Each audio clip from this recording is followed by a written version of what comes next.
July the 15th, 2021. I need a motion to exit executive session. Thank you, Mr. Parsons. Do I have a second? Second.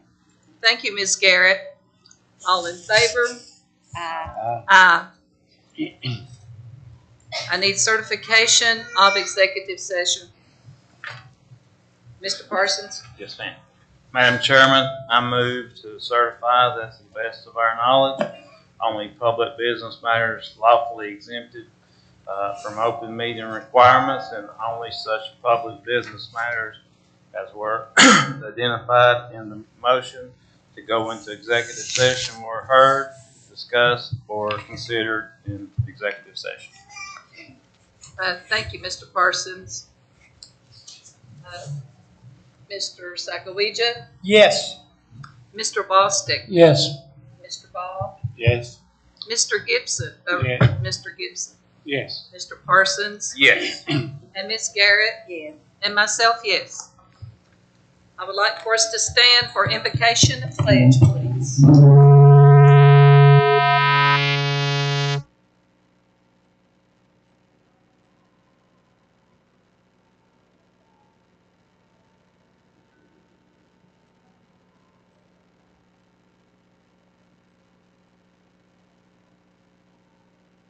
Which stands, one nation, under God, indivisible, with liberty and justice for all.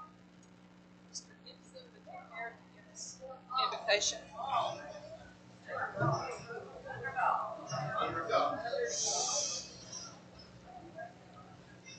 Let us pray. Oh Lord my God, I thank you for this day that you have created. May we truly rejoice and be glad in it. I'm thankful we live in a free country that allows us to gather together at a meeting like this to have our voices heard. I'm grateful that so many fellow citizens have come out today who care about the future and welfare of our school, students, teachers, and staff.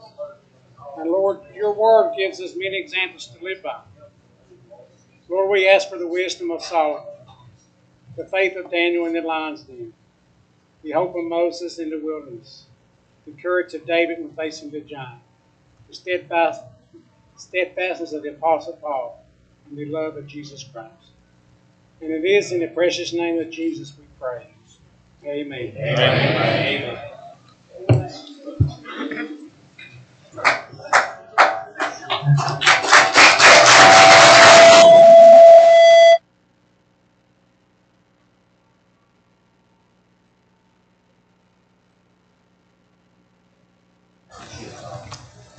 Thank you. Dr. Brown, is there any adjustments to our agenda this evening? We have one adjustment dealing with employee A, Madam Chair, and I believe we've taken care of that in the agenda under action items. Madam Clerk? Okay, thank you. Do we need to? Okay. I'll take a motion that we approve the amended agenda. I'll make that motion. Thank you. I need a second. Second. Mr. Gibson seconds. All in favor? Aye. Any opposed?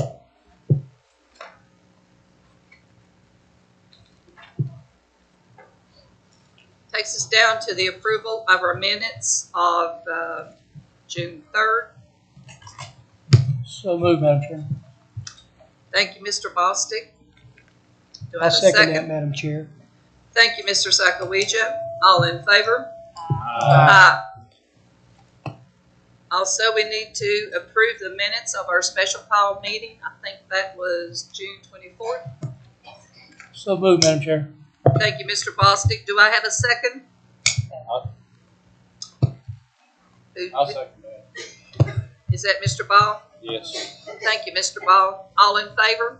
Aye. Aye. Recognitions for this evening. Madam Chair, we have no recognitions for this afternoon. Thank you, Dr. Brown.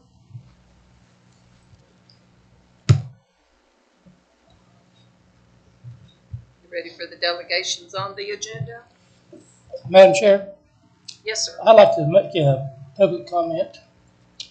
Go ahead, This Mr. proceeds. Bostic. All speakers addressing the board shall state their name and address. Each speaker shall be limited to 3 minutes. All members of the audience shall be respectful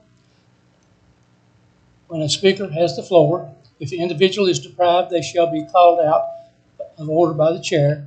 If a speaker, after being called out of order, continues to be disruptive, the chair will direct the individual be removed from the meeting by the Russell County Police Department. And anyone who wishes to address the board may have the opportunity. Okay. Do I have a motion that we accept this? So moved. Okay, do I have a second? Thank you, Ms. Garrett. All in favor? Aye. And I'd like to thank each and every one of you for coming this evening. I'll say that starting out, and we'll bring our first, Beth Carter. Would you please come to our podium, please? Good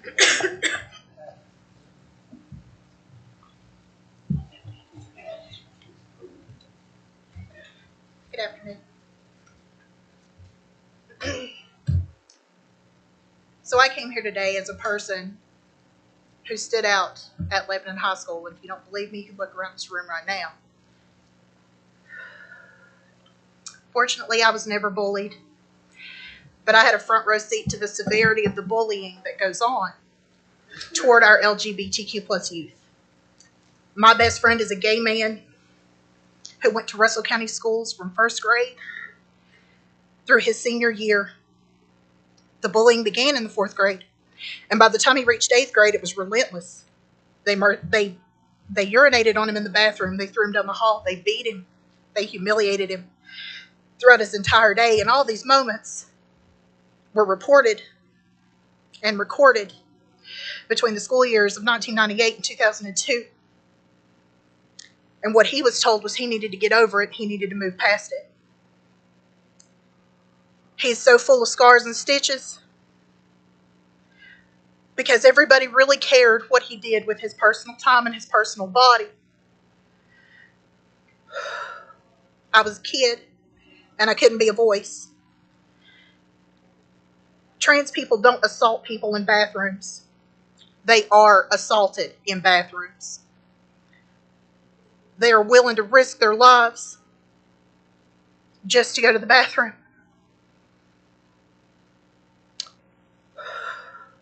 My friend and his parents reported this abuse consistently, and he was told to ignore it, and he couldn't.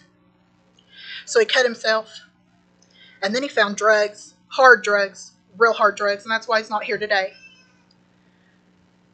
He's had so many stitches and burns and scars all over his body because all he was trying to do was go to school all day long. A teacher stepped over him. A group of gentlemen, some of which in this room, threw him down a hall, and a teacher stepped over him because it didn't matter, because he's less than. No one has the right to decide who is less than.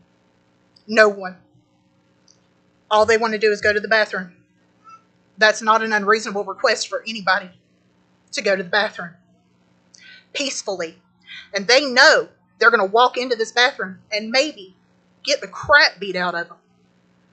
But they want to go to the friggin' bathroom. That's not too much to ask. These kids need a safe haven. If everybody in the world felt exactly the same way, then these kids don't have a safe haven at home either. So they don't have a safe haven at school and they don't have a safe haven at home. So where do they go? What do they do? Who cares at all? I just want to know who. They need the support. They deserve the support. It's hard to be a kid. They need to have a safe place in the bathroom, in the classroom, in the home, in the street. Stop treating these kids like they're predators and start really educating yourself about what this is and what this is about. It's not about anything other than peace. at all. Thank you. Thank you, Beth.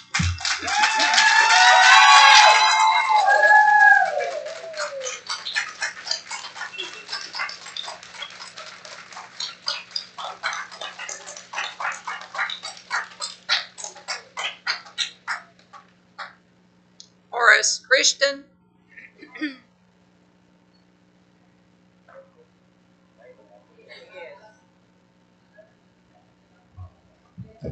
From. Thank you so much. Beth was from Poor Farm, Lebanon. Thank you. Good afternoon, school board members. Glad to be here. I'm Horace Christian. I'm from the Lebanon area. I am the Board of Supervisors, member at large in Russell County, representing about 28,000 people. I'm here to let them know that I do not support this transgender bathroom system. I feel like it is unconstitutional, immoral, and ungodly, and if implemented, we're going to have a lot of parents withdraw their children out of our system. And by doing so, that's going to reduce the revenue coming in, and then it's going to reduce the number of personnel that the school system is going to need. So that's a reduction in employment of teachers and other staff members. So really, to me, why should we wreck something that has been in existence, a bathroom system been in existence for many, many years, just to try to please a few that appear to me like have a political agenda? So think hard before the final decision is made, because we are a nation under God. We are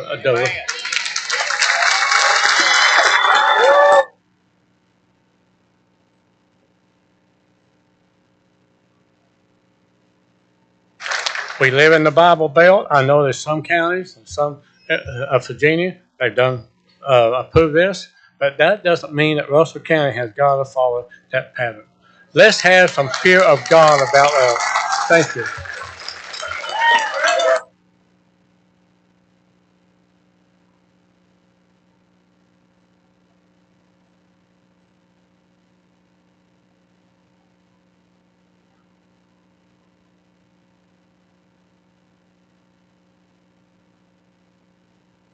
Thank you, Mr. Christian. I would like to ask Crystal Presley. Please come forward.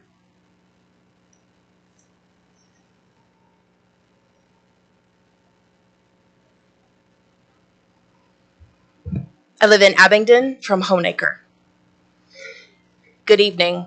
My name is Crystal Trivet Presley, and I grew up in Honaker for the first 18 years of my life. I have a PhD in education and have been a public school teacher or instructional coach for the past 21 years. Tonight I'm speaking not only to school board members, but to the entire community of Russell County. We are not here tonight because any of us has the ability to sway this school board one way or the other. The law is a mandate. It's already been written. These mandates that ensure the safety and well-being of transgender students are the law. They've already been passed. Tonight's conversation is one about deeply ingrained religious beliefs and whether you have the freedom to discriminate against transgender and or LGBT people because of your evangelical beliefs. You do not. When pastors and community members say that perhaps these students need their own separate school, when they say that they didn't raise their kids to accept these children as normal or to have pride in what is sinful, this is the message they are sending to already vulnerable and marginalized people. You do not belong here. You need to be afraid of us. You are not safe here. We are coming for you. And this community is not just sending this message to LGBTQ people. It is sending this message to children, Black and brown people, women, the disabled, immigrants, and every other disenfranchised population. Are you someone who protects the hurting and vulnerable people from harm? Or are you a stone thrower? There is no middle ground. This area is changing. People like me have begun to stay or to move back because we are reclaiming our place here in these majestic mountains. It's hard to talk about this area without talking about religion, for it and the churches we attend are so deeply ingrained within our culture. But religion, and especially one that promotes fear and negativity towards certain people, has no place in our tax-funded public schools. If you want a religious education for your children, I've been in education, public education, for 21 years. It is your right and it is your responsibility to enroll your child in a Christian school. It took me many years, but I finally realized religion isn't God. Church isn't even God. I'm not convinced that God lives in pastors that preach rhetoric that make families and communities afraid to love each other. Nor am I convinced that God resides in churches that reject and disenfranchise the most vulnerable among them.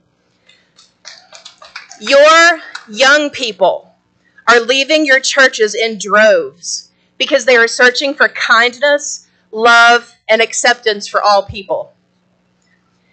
LGBT students, and especially transgender students, there is a place for you here. You are seen.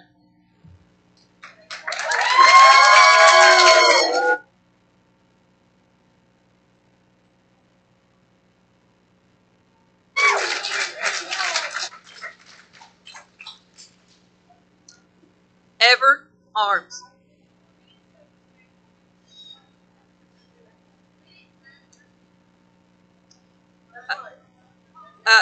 Excuse me, please. We will go back to just what was read before we started to hear the public speakers. We ask that everybody respect everyone who is at the podium. Be quiet so that they can be heard, and you'll have your time. But please try to refrain from interrupting because it takes time away from their minutes that they have to speak. So I would ask the next speaker, Everett Arms, to come forward, please. My name is Everett Arms, and I'm from Swartz Creek, Virginia. Some of you, however, used to know me by a much different name, because I am transgender. And I'm here with you today to share my story in the hope of educating you and ending the stigma that paints gender nonconforming individuals as predators. I introduced myself the way I did because even though I knew exactly who I was at merely the age of 10, I never came out in school. I never came out because I was petrified of receiving the exact reaction that we are seeing here today. You may wonder why I'm speaking on it now.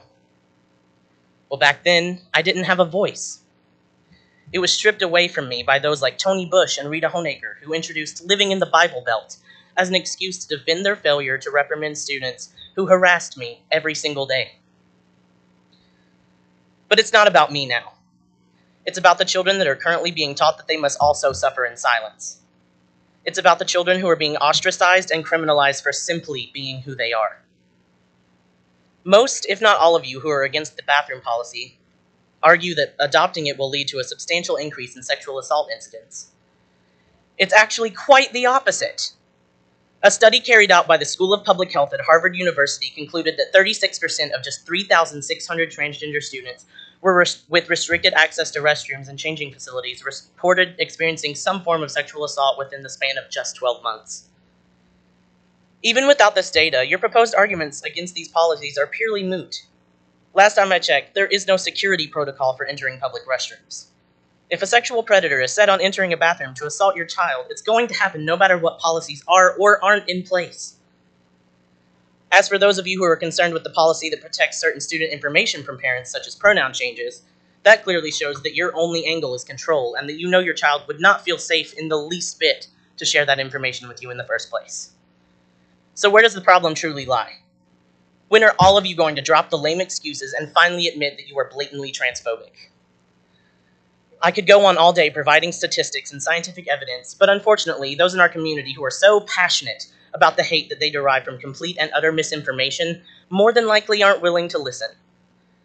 So in conclusion, I hope that you can excuse my less than formal parting. Due to the blatant neglect from the school system, I almost didn't make it to my graduation day alive. So I will be damned if one more queer child in this community goes unheard. Thank you.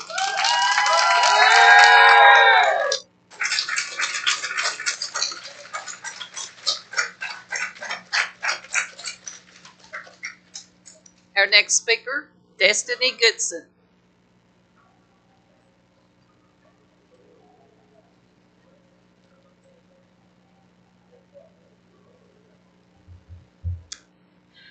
Good evening, everyone. My name is Destiny. I'm originally from Honeacre, but I currently live in Oakwood.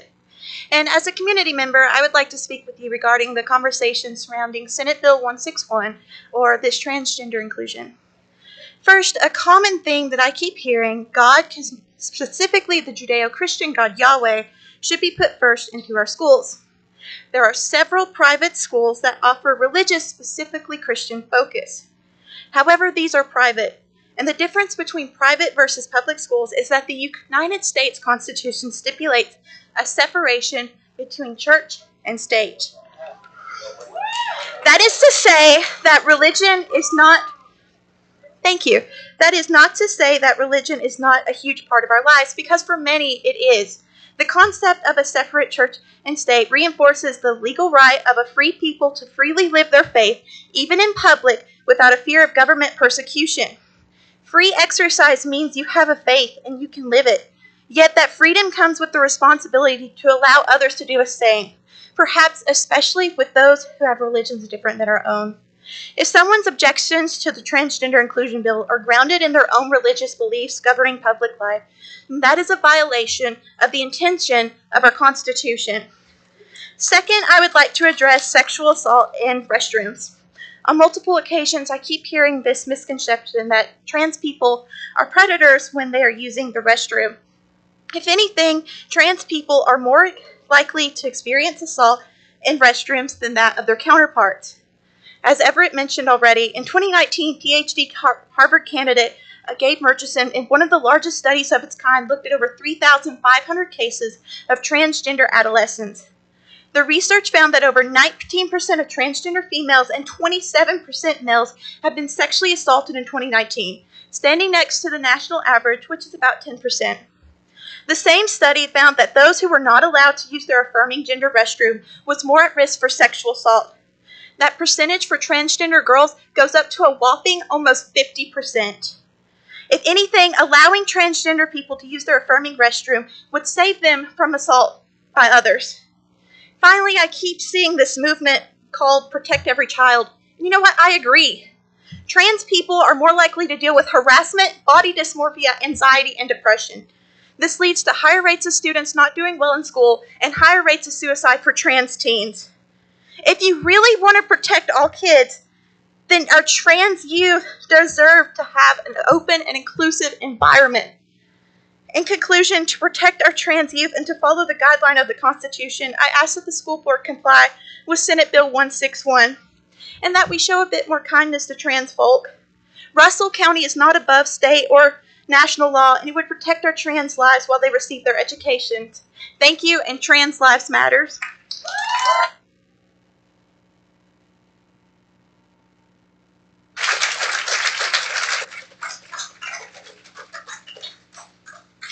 Madison Rowe.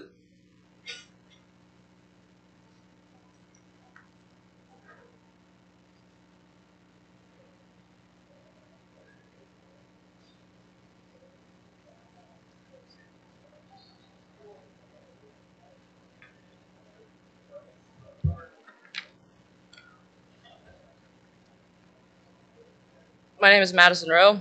I am from Duffield. Good evening, everyone. My name is Madison Rowe, and I'm 21 years old. Currently, I'm seeking a Bachelor of Arts in History and Government at the University of Virginia at Wise. Tonight, I will be speaking from my perspective as a non-binary trans man. I do not tell this story to inflame your hearts with further hate against my own, or for the purpose of maiming my own position. Instead, the story I tell you comes from the heart, and its purpose is to create empathy. When I was 14, I became homeless after involuntarily coming out. This occurred when my stepfather learned of my bisexual orientation. Unfortunately, this experience is common, and 43% of LGBTQIA youth experience homelessness after coming out. Fortunately, my grandmother allowed me to couch surf until my mother and I could find dependent property. However, continued harassment from my stepfather caused us to seek a home further away. In 2015, we relocated to Castlewood. After overcoming the uncertainty of homelessness and escaping my abuser, I began to grapple with my previous trauma. Once again, this is a common experience among LGBTQIA youth, and 32% experience physical, emotional, or sexual abuse at home due to their sexual orientation or gender identity. For 2 years, I processed my emotional abuse in the quiet of Castlewood. I slowly began to feel comfortable again in my bisexual identity and slowly began to piece together my repressed transgender identity. Am I no longer offered those same luxuries of safety and healing now that I return as a non-binary transgender man? Especially when those were guaranteed through the passage of the Virginia Values Act, Senate Bill 1868, Gavin Grimberg versus Lancaster County School Board, and the re-extension of Title IX to protect gender identity and sexual orientation, to name a few. You all have the choice to make Russell County safe for all of its community members or to further isolate it. Make the right one.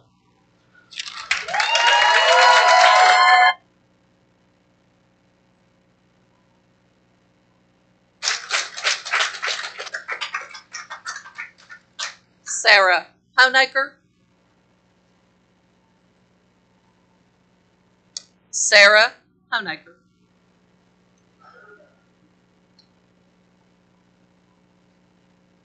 Brad Hutchison. Brad Hutchison. Regina. Oh, I'm sorry.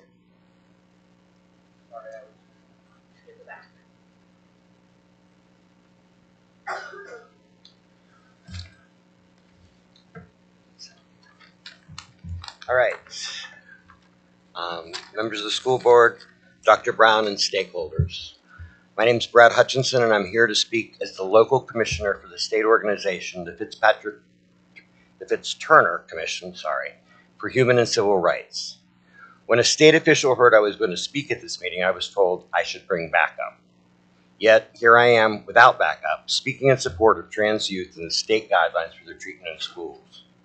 I refuse to believe the people of Russell County are irrational and violent. I truly believe that you genuinely want the best for the children of your county. I watched the June school board meeting and noticed how trans children were demonized by the majority of the adults who spoke during public comment. As you know, speech that demonizes a group turns innocent members of the group, in this case children, into monsters, which makes it acceptable to hate them. This kind of speech turns trans children into predators who are plotting to sexually assault their schoolmates, or cheaters who are scheming to have an unfair advantage in athletic competitions. Students cannot put on clothing that signifies the opposite sex one day and use the bathroom because they want to get a cheap thrill. The plan assumes that the student has stated their gender and has been consistent with that identification. Another thing to consider is that there have been no reported cases of a trans person assaulting someone in a restroom. None. However, 12% of transgender people were verbally harassed in public restrooms within the previous year, and 2% were physically attacked. The other main area of concern has been with the VHSL plan for trans athletes, which states that once a trans student has expressed an interest in participating in a sport, they must produce documentation.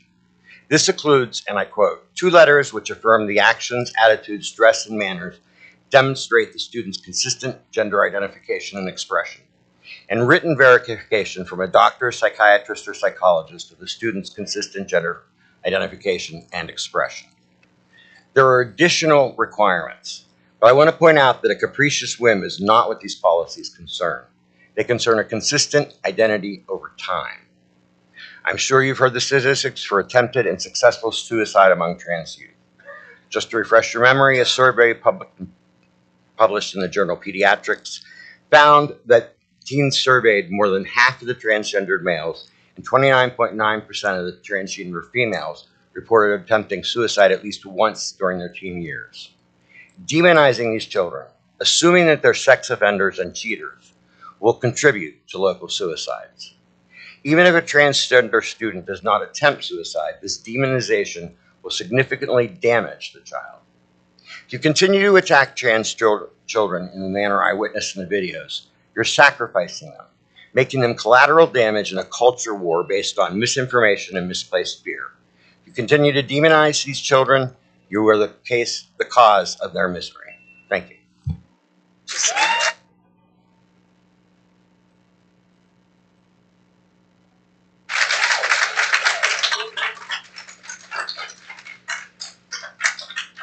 Regina Osborne.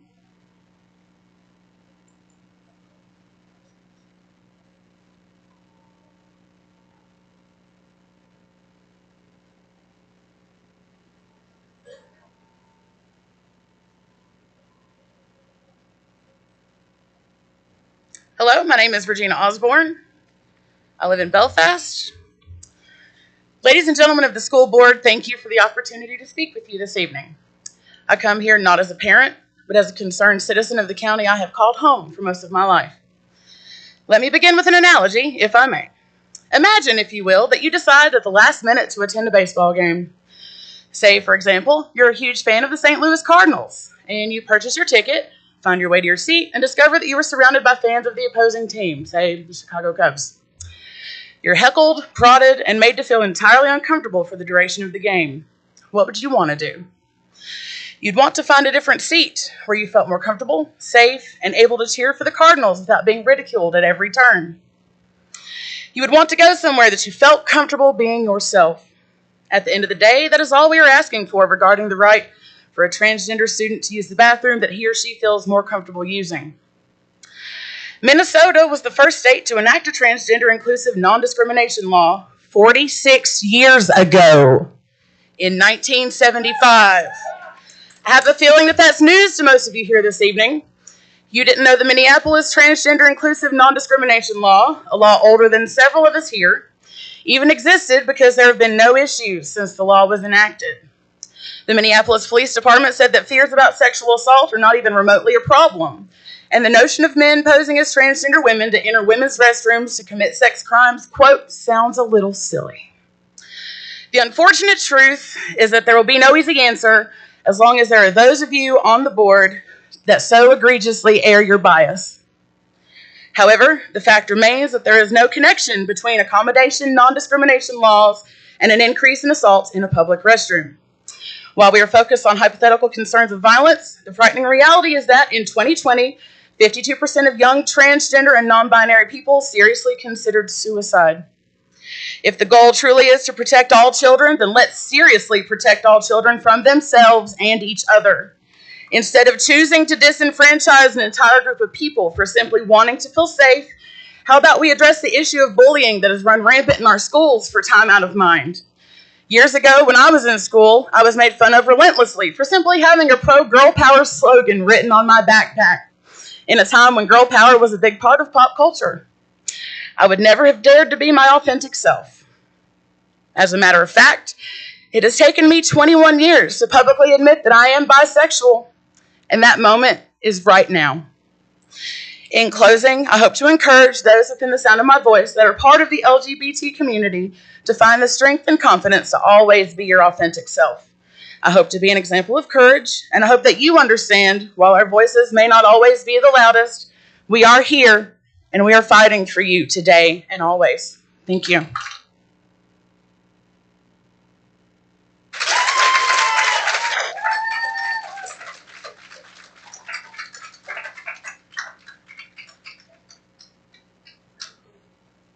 Brandon Moore.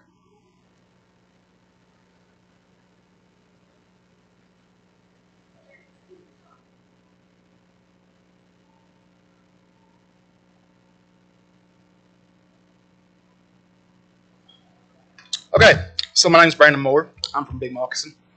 And I had a speech written up here, but it would have been well over 4 minutes, and y'all don't want to give anybody time to actually speak. So when I hear this protect all children thing, I was like, heck yeah. Y'all are actually going to take some time to, do something about bullying. I was a bullied kid. I used to be held down on Oak Grove Elementary's playground every day, and have mulch shoved down my throat. Shoved down my throat. And when my mama, who raised me, went to the principal and to the school board, you know what was said? Kids will be kids. Boys will be boys. And we have heard that for years. These children, they just want a place to use the restroom without being people infringing on their privacy. It's real simple in my opinion. You take out the urinals, you put in stalls. Nobody's going to be looking up under the stall. Kick them in the face if they are. But, here's the thing. We're states where this is already a law. We haven't seen y'all's alleged hypothetical situations that transgender kids or straight people are coming up and sexually assaulting your daughters. Because here's the thing. Those little stick figures, they're not stopping it if it was going to happen anyway. Now, right here in my hand tells me something that none of y'all are even thinking about. You think it's transgender kids that are the threat to your kids. 27 registered sex offenders live within 5 minutes of your schools. The state of Virginia allows them to live within 501 feet of your schools. These are Tier 3 registered sex offenders, crimes against children, one of which was a preacher of all things. Now, I don't see any of you going to the Virginia legislature and trying to change that law. I don't see it. But here's the thing. I've seen some absolutely heinous things said by some people here in this very room. I want to read them. It's not okay for them to try to push these types of people down normal people and children's throats. It is not normal. God have mercy on this messed up world. They can use the bathroom at the mental health hospital. Disgusting. They're human as well, is what the person replied. No, they're not. So they're not human? What are they? Now, this one was said by a very prominent member of the community. How are we supposed to be nice people anymore with this new age of weirdos? I walked by an it this morning and was trying to think of something nice to say, and all I could come up with was, I bet she's a nice young man. These are children that you are laughing about. These are children. These are children. You understand that, right? Children. You are bullies when you talk like this. If you can hear these things and you still think those types of things are okay, that bullying children is okay, especially as an adult, then you need help. That's all I've come to say here today. Thank you for your time, and I'll pray for every single one of you because y'all definitely need it.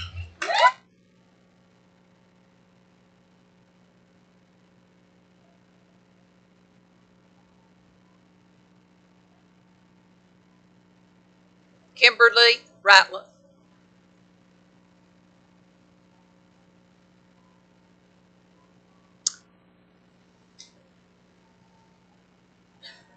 Kimberly Ratliff. Okay. Lovita Stevens. Did I get your name right?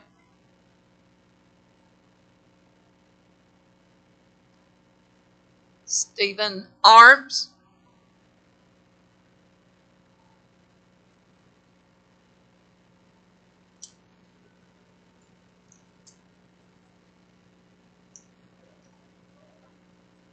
And my name is Stephen Arms, and I live in Lebanon.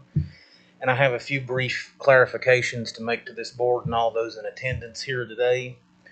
Number one is that the freedom of religion afforded to us by the First Amendment of the U.S. Constitution means just that. Freedom of religion, not freedom to only Christianity. Number two, the separation of church and state is a two-way street. Not only does it protect the church from interference by the state, but it also protects the state from interference from the church. Number three, predators are all around us. The notion that these policies designed to protect students that identify as transgender will somehow subject your child to be prey is misinformed and, quite frankly, ignorant. We need to worry about what's going on inside of our local schools. The continued oversight and lack of due diligence demonstrated by this board is the biggest threat that Russell County children have. I have in my possession arrest records and witness statements and an active protective order, all of which are a matter of public record filed with the Russell County Juvenile and Domestic Relations Court that were issued against a high-ranking member of this school board. These protective orders were issued under a classification of family abuse. The member in question was arrested for stalking and reasonable fear of death / assault, a Class 1 misdemeanor. According to witness statements, this board member also used a Russell County government vehicle during the commission of this crime.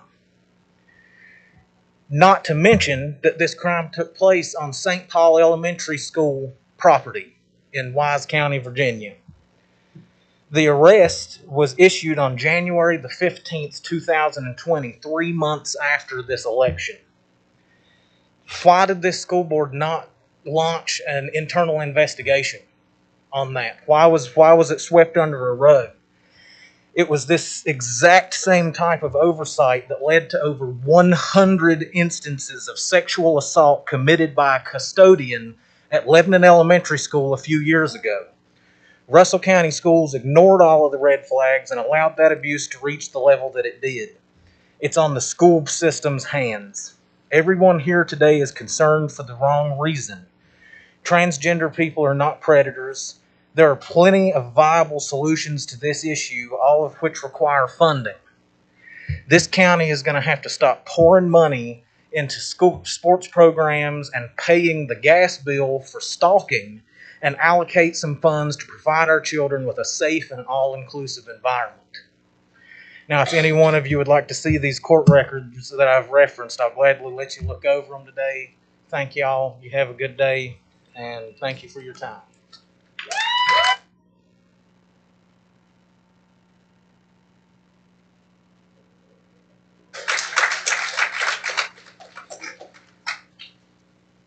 Lindsay Honecker.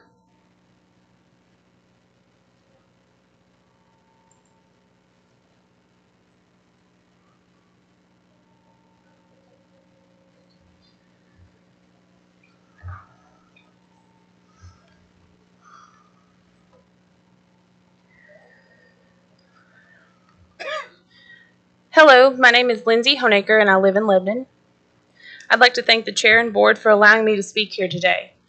Since learning about these discussions, we've had a lot of long days and nights in my house. It is often seen that nearly all of our conversations have been encompassed by these issues. It didn't take long for me to start feeling discouraged. Transgender students don't just have a couple of draining weeks that calm down after a school board meeting. Their entire existence can be draining. They don't get the opportunity to catch their breath.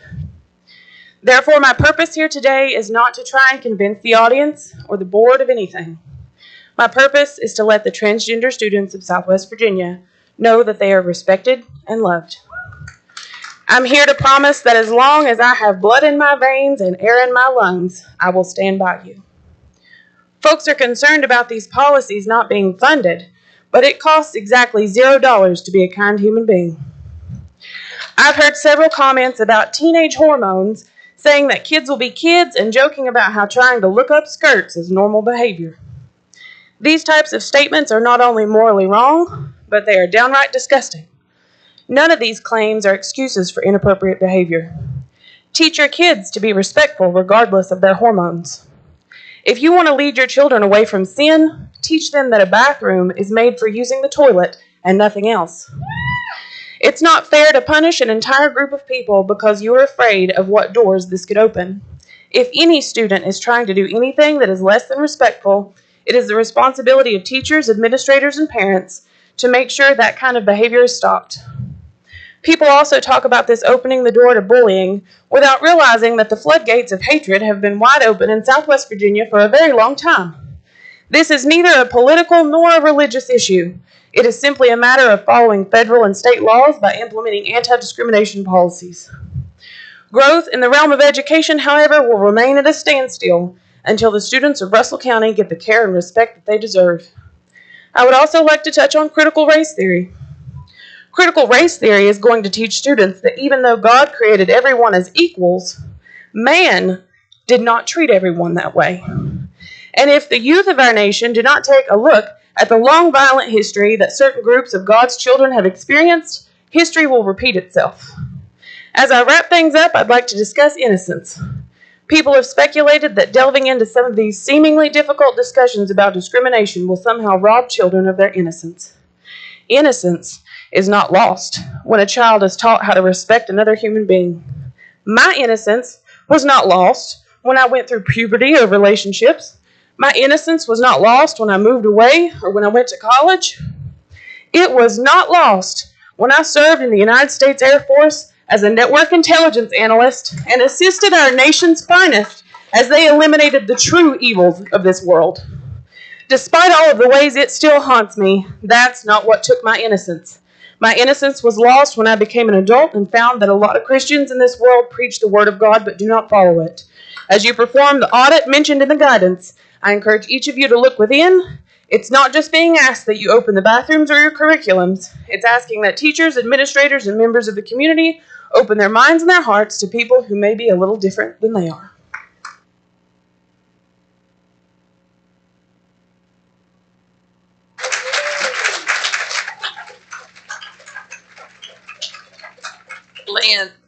Lynn Hess.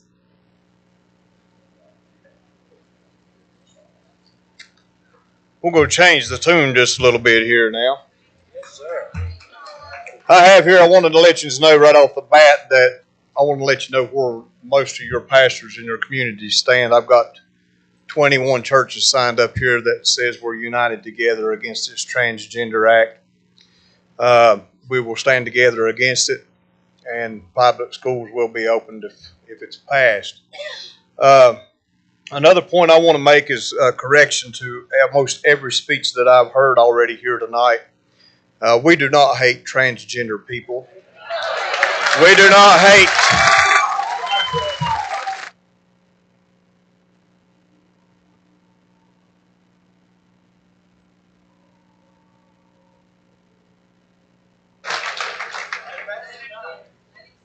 I'd appreciate the reclaim of my time. Seems like I've heard that before. We do not hate the transgender people. We do not hate homosexual people. We do not judge them. God will judge them. We hate the sin that they live. And that is the problem that we have in the community today, that this is trying to be pushed on all of our children. Our children are godly children raised in godly homes and godly churches. And is it better to serve or obey man, or is it better to obey God? That's the question you must ask yourself here tonight. Let's understand what a transgender is to start with. A transgender is denoting or relating, this is from the Webster's Dictionary, by the way, denoting or relating to a person whose sense of personal identity, now get that part, personal identity and gender does not correspond with the birth sex that they were when they was born. They was either born a boy or they was either born a girl. End of discussion. Now somewhere along the way they got confused about what they actually are. I'd appreciate your attention on this as I speak. As we were talking, the people was talking about the survey that had been done about the suicides. They misquoted that survey. 50% of the people that tried to commit suicide of the males, the teen males, was because they were confused and did not know what to do because somehow they got confused about their gender. Some older person somewhere had led them down the wrong road and to make them to believe that a boy was a girl or a girl was a boy. That's what happened. That's why they almost committed suicide or did commit suicide. Same thing with the girl and the binaries was 41.8%. That's the suicide rate of transgenders. But I would like to ask you, I'll get an extra minute, right? For the interruption. I had interruption.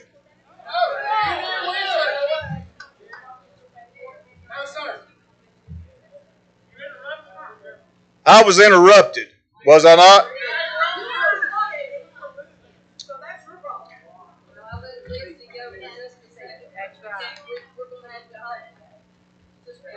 Let me wrap it up real quick. Shadrach, there was 3 men in the Bible, Shadrach, and Abednego. By the government, they was demanded that they follow that law. And every time the music played, they would bow down to the king. The music played, they did not bow down to the king because they served the Almighty God. They stood to God, and I'm asking you today, don't follow this law, this bad law, and let it be done. And we also want to ask for a roll call vote too, please.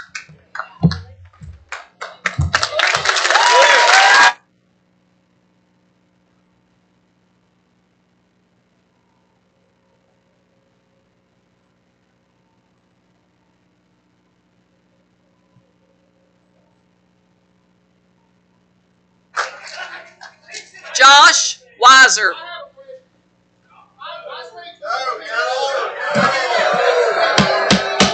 No.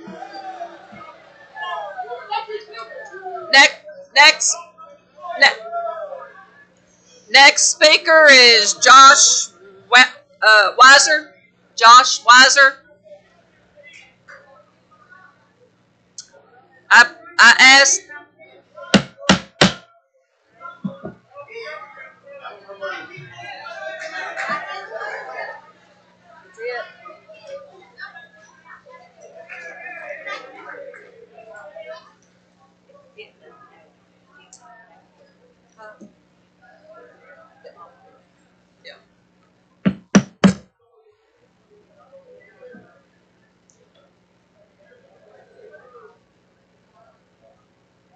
Please come to order if you want to hear. We want to hear what everyone has to say, and please be respectful, and please try to keep it at 3 minutes. I don't want to have to call anybody out or have anybody taken out. This is Russell County, and we want to respect one another. Madam Chair, members of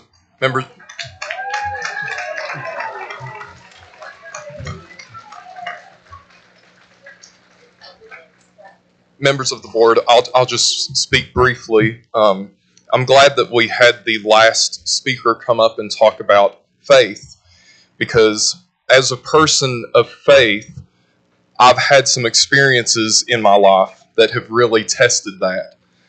When I was growing up in elementary school and middle school, I was bullied every single day, and largely for reasons that I couldn't at that time understand. I started out, I should say, I'm from Bristol, Virginia, and I went to high school at Honaker, class of 2012. I originally started out in Tazewell County, and it was there when I really entered some of the darkest chapters of my life. I had food thrown in my face almost every day. I was shoved down the stairs, and on multiple occasions, there was one bully in particular that said that I was an embarrassment to my parents. And when I would get to school on Monday morning, they would say that I needed to do my parents a favor and commit suicide. So at the end of 7th grade, it actually ended up that me and my family moved to Russell County. Not because of the bullying, it was just providence, you could say. And when I got to high school, I met, and I know there'll be some people share different experiences, but I had some of the most incredible, compassionate people in my life who didn't treat me any different because of who I was, and they accepted me for who I was. And while we're on this conversation of faith, I heard the last speaker say that nobody hates anybody. And I think that's what everybody in this room wants to believe, that we don't hate anybody. But now, when I served as a volunteer in rural Kentucky, I worked with several hospice patients. And this was right around the time of the same-sex marriage decision. And I remember one patient in particular on the day that passed. He had been a Christian his whole life, ever since he was 5 years old. And here he was in his 90s, dying from COPD. And when that decision came across the television, he looked at me, and he didn't know anything about me, but he said, "We ought to take every single one of them and hang them from the nearest tree." Now, if that isn't hatred, I don't know what is. And that is exactly what we continue to create here in our communities when we refuse to accept others. 1 John chapter 4, verse 20 says, "How can you say you love God and hate your brother.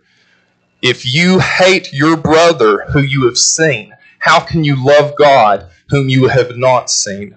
So I encourage everyone here to love all of our neighbors, all of our LGBT students, and everyone in our communities. Thank you.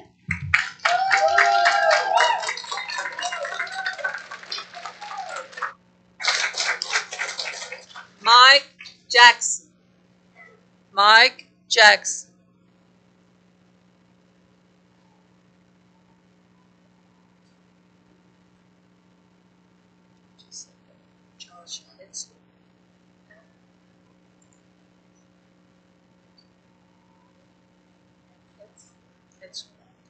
Josh Hetzler. Hope I got your last name right, sir. Good. Good evening. Like you said, I'm Josh Hetzler, legal counsel for the Founding Freedoms Law Center, located at 707 East Franklin Street, Richmond, Virginia. And it was a wonderful 5.5-hour drive out here to Russell. Earlier this year, we filed a lawsuit challenging the Department of Education's model policies for the treatment of transgender students. After the department failed to follow the basic procedures required by law, and because the policies themselves violated various state and federal laws, including infringing upon numerous fundamental rights of students, parents, and teachers. Because of how legally problematic the VDOE's model policies are, not to mention the likelihood of tangible harms that would allow to students' bodily privacy, safety, and dignity in private spaces, and to parental rights, school boards simply cannot adopt policies consistent with the existing model policies. That is why we are recommending to school boards that they take one of two actions. At a minimum, you should take no action on these policies, at least until the legal process comes to a resolution. We have a court hearing on July 21st in Lynchburg Circuit Court for a preliminary injunction to suspend the VDOE model policies until the department goes back and corrects its procedural and legal errors. And we fully expect to prevail in our request. Or alternatively, school boards should implement policies that are indeed more comprehensive than the model policies, as the originating statute permits them to do, by passing common sense policies that actually ensure that all students and teachers are protected and respected, which the VDOE model policies clearly fail to do. The VDOE model policies will harm many students for the sake of a select few by sacrificing their privacy and safety, compelling their speech, and violating their religious convictions. And that is something that schools cannot afford to do, either ethically or legally. School boards have been put into a difficult position, to be sure. Nevertheless, they must make a choice. They must take action. And the power of that action rests in the authority they've been given as representatives of the people who elected them. We urge you now to put the privacy, safety, dignity, and fundamental liberties of every student, parent, and staff first, and to reject any new radical ideology that would, by its very nature, strip them of these critical protections. Thank you.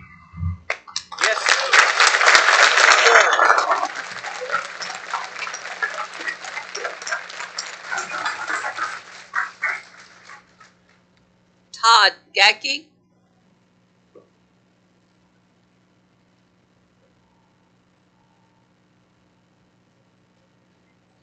Madam Chair, members of the board, my name is Dr. Todd Gackey. I am the Director of Government Relations at the Family Foundation, headquartered in Richmond, Virginia. And in June, I was here to urge the board not to adopt the Virginia Department of Education's model policies on the treatment of transgender students.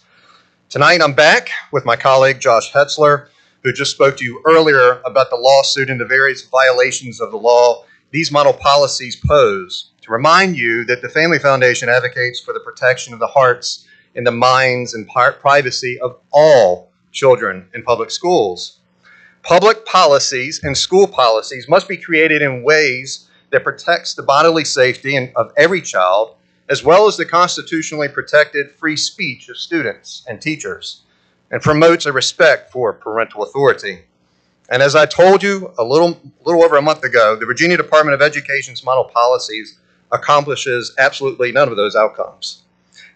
Instead, they create a situation in which someone with bad motives could be violating someone's privacy.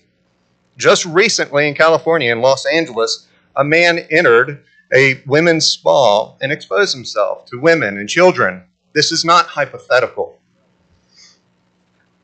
At the end of the day, regardless of what VDOE provides as guidance, school boards have the primary duty to protect the safety and security of students under their care. The bodily safety and security of students and the ability of parents to protect their children and not have their parental rights violated must be the highest priority. I'll conclude with this.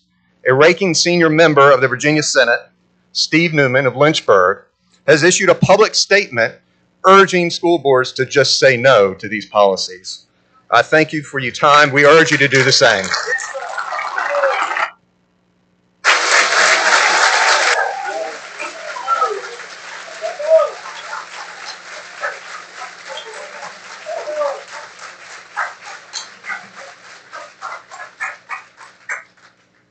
Mike Dye.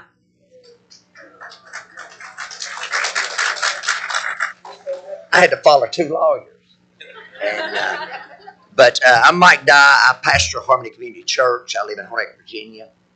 I was looking through the policy the other day, pages 11 through 14, talking about the student privacy and confidentiality and talking about the student identification. And if you look at page 12, the last paragraph, in my wording at first, that it's pretty well telling the parents of these kids, it's none of your business what we teach you. I mean, it is the word that a little 5-year-old boy could go to school and they could teach him he's a girl, give him a girl's name, use girl pronouns, and they don't have to tell the mom and dad that this is going on. Hey, parents? I mean, this is like the state saying, hey, when your kid comes to our school, we own your kid. We're going to teach it what we want to teach it. It's none of your business. And by the way, if you do find out that we're teaching that, we could take you to the Child Protective Services. This is ungodly, evil, wrong. And I urge all of you on this board, do what's right. And if you're not going to do what's right, please resign. Please resign. If you, when you can say, I know what's right, but there is no but. I was asked by a board member, what do we do? What do we do with the trans? This is what you do. You teach them the truth. If a little boy comes and he's confused, you tell that little boy he's a boy. You want to get rid of the suicides? Teach that kid the truth. The truth is what makes you free. That truth, that little girl that comes, that's been taught all her life she's a boy, she needs to be taught the truth. And if we can't find the truth in our public schools, shut them down. Shut them down. We need this. And I'd like to close with this.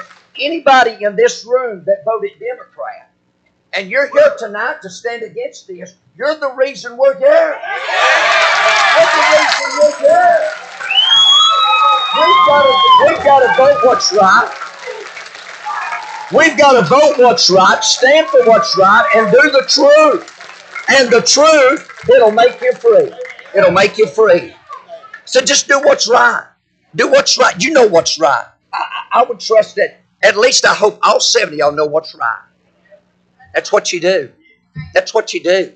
If you ain't going to do what's right, you ain't going to resign. You ain't got one other choice. And that's do what's wrong. You want to do what's best for the kids? Just do what is right. And thank God. I think it's amazing we started tonight, One Nation Under God, and then we kicked God out. Well, my time's up. Thank you.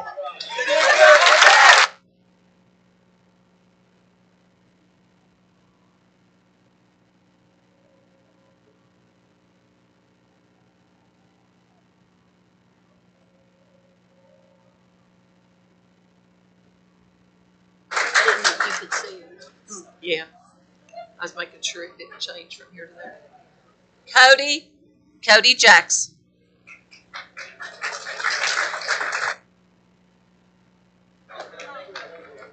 Good evening, members of the board, and thank you for allowing us to speak. My name is Cody Jackson, and I'm also a minister at Harmony Community Church. a lifelong resident of Southwest Virginia and a current resident of Cleveland, Virginia. I'm here, as many others today, to speak in opposition to the adoption of the model policy for transgender students handed down by the Virginia Department of Education. I felt compelled to speak due to the risk this policy presents for our students' privacy rights, parents' parental rights, as well as the risk to students who identify as transgender. Proponents of this policy would lead you to believe adopting such a policy is what is in the best interest of all students, which is quite simply false, as it can't be demonstrated that it is in the best interest of any student. DSM-5 uses the term gender dysphoria, which literally means dissatisfied with one's gender. We are encouraged that the best course of treatment for such an individual is affirmation of their incongruence with reality. This is markedly inconsistent with the way in which other mental issues are treated. For instance, we do not affirm someone who is suffering from anorexia's false belief that they are fat when they are clinically underweight. Yet we are told affirmation is the proper course for gender dysphoria. Tragically, as has been mentioned several times, according to a study by UCLA, transgender individuals attempt suicide at least once in their lifetime by a rate of about 40%. However, rather than counseling, affirmation treatment is pushed in spite of data that is remarkably inconsistent. Most studies showing any benefit at all are usually very poor in design. So much so, in fact, that CMS, under the Obama administration, refused to cover the most radical of affirmation treatments, sex reassignment surgery, after a thorough review concluded there was lack of evidence it provided any benefit. The two studies cited in the model policy itself have extremely small sample sizes of 22 and 74 individuals respectively.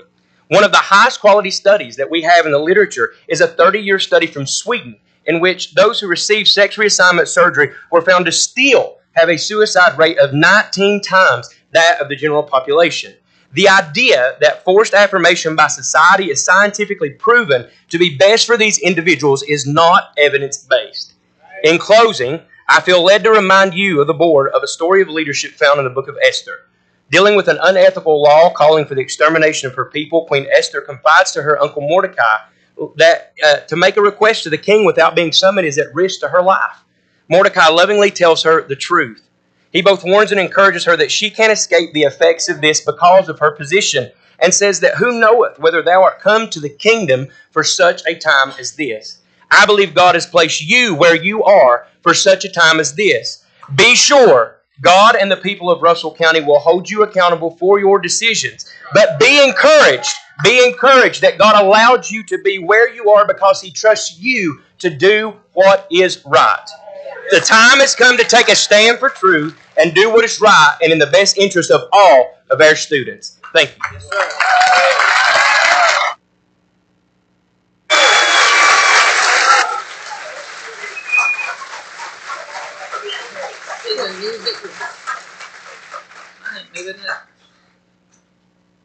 Stephen, music. My name is Stephen Music. I reside in Chestnut Ridge, Virginia, and I am a thankful resident of Russell County. Righteousness exalteth a nation, but sin is a reproach to any people. Proverbs 14:34. On behalf of children, young people, parents, grandparents in this beautiful county of Russell, I stand to speak. As I look over time, I see a recurring problem that troubles me. Maybe it does some of you as well. Some 30 years ago, our state chose to endorse playing the lottery. But they used as a selling point something that sounded good: tie the lottery to supporting our schools. Sounds good, but it's not good. There's another word for the lottery. It is gambling. And gambling leads to greed. Build our schools and bless our children through gambling and greed? Then our state took another endorsement: sex education. And if counties are willing to teach it, there will be funding for it. Sounds good, but it's not good. The responsibility of teaching this subject belongs to our fathers and mothers not state institutions, not schools, and so on. But I don't want that responsibility, a parent says. Well, we can go with the alternative, not knowing what they're going to be taught. Then it comes to this. The state tells us to allow transgender bathrooms with 27 pages of policies and rules and regulations to completely overwhelm those who have to referee this perversion in our schools. With the same word, if we do this, we will receive extra funding. What are our children worth? Are we going to sell them out? Are we going to stand up for our children? And when I say we, I'm not speaking of just me. I'm speaking of every one of you. Every one of us have this responsibility. May I repeat it? Righteousness exalteth a nation, but sin is a reproach to any people. Folks, I can't stay for the boat. I'll leave here to go put my 96-year-old daddy to bed. He worked in this county for 32 years, HG Music Jr. And I have not had the heart to tell him what I was doing tonight because it would break his heart. Thank you.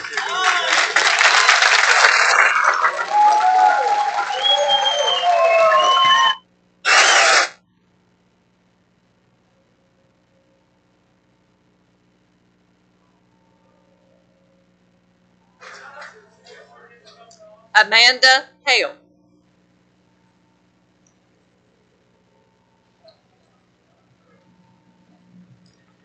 Well, I got to follow the preachers. Good evening. I'm Amanda Hale, and I appreciate being in your presence again. I live in Lebanon, and I'm a parent. And until you're a parent yourself, you are not experiencing what it means to be drained with 24/7 worry for another human being.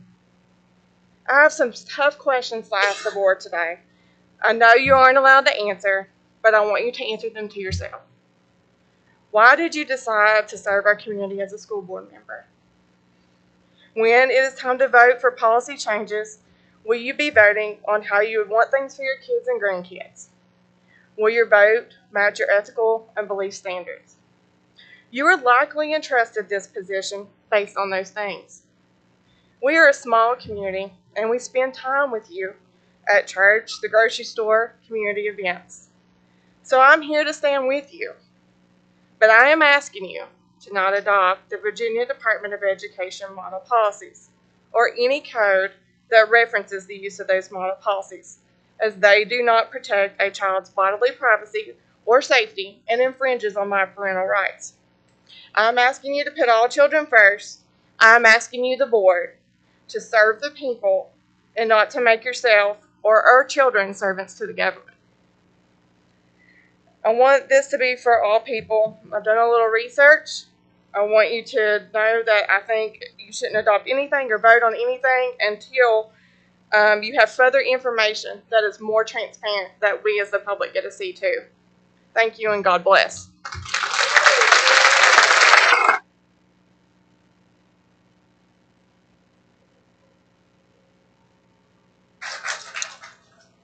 Jonathan Miller. My name is Jonathan Miller. I live in Lebanon. I have a daughter 5 years old that plans to attend public schools here in Russell County. So as a father and a citizen in Russell County, I'm asking you to stand strong, protect every kid by not adopting the Department of Education's transgender policy. This could directly threaten our kids' physical safety, privacy rights, and the policy forces the schools to allow boys identifying as girls, for instance, to use the girls' restroom, female locker rooms, and this can be done without notifying the parents. We need to say yes to protecting our kids, no to being forced into adopting sexualized political agendas. As a parent of a young child attending our public schools, I'm deeply concerned about the child's right to expect physical safety and privacy in these vulnerable areas. We hear a lot about transgender rights. We can all agree that every child should be protected from harm.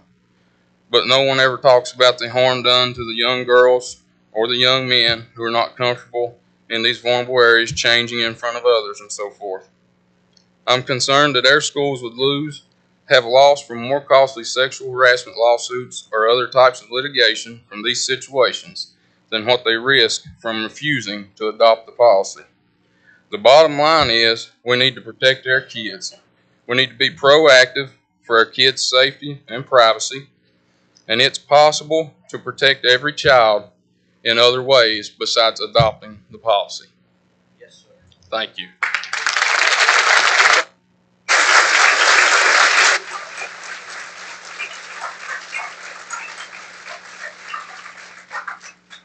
QB Porter.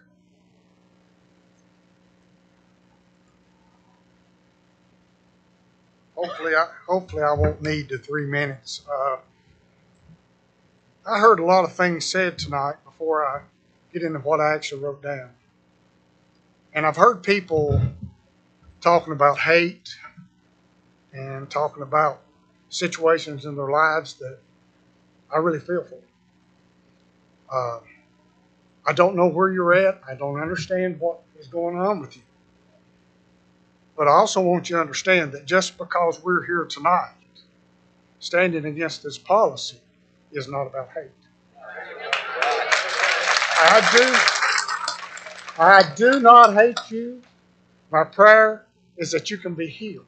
Yes. Now, you may not want to be, you may be, that's your business.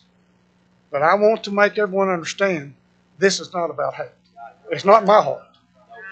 Now, one of the greatest casualties we have in this country today is truth. Truth is a casualty of our society. Everyone says, well, that's your truth, it's not my truth. Ladies and gentlemen, everyone here tonight, there's only one truth. There's only one truth. Ladies and gentlemen, the members of the Russell County School Board, my name is Cooper Porter, as you said. I'm a graduate of Castlewood High School, finally. My wife is a graduate of Castlewood High School. My son and daughter attended Castlewood High School, graduated. My 3 grandchildren attend schools in Lebanon. 2 are in high school and 1 is in the elementary school. I love them with every fiber of my being.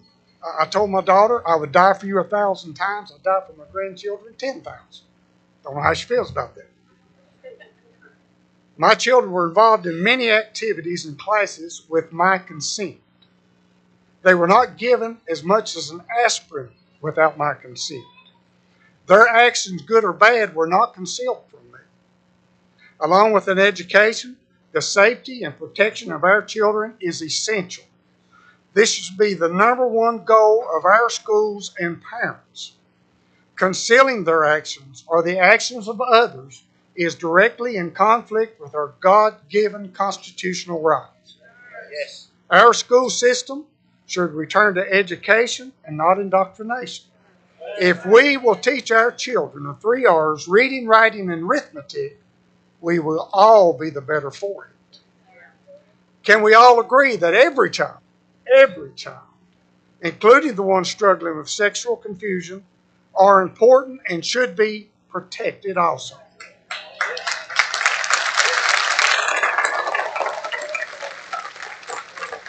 But this goes way beyond protection to promotion of transgenderism. We are born either a male or a female with A or B chromosome.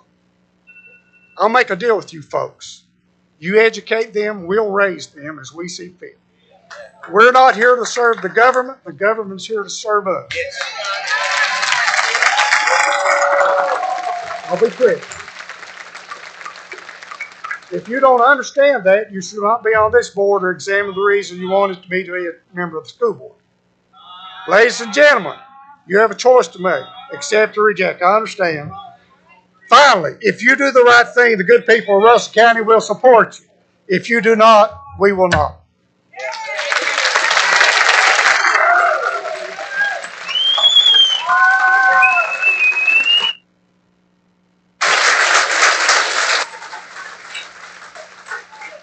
Michelle Vance.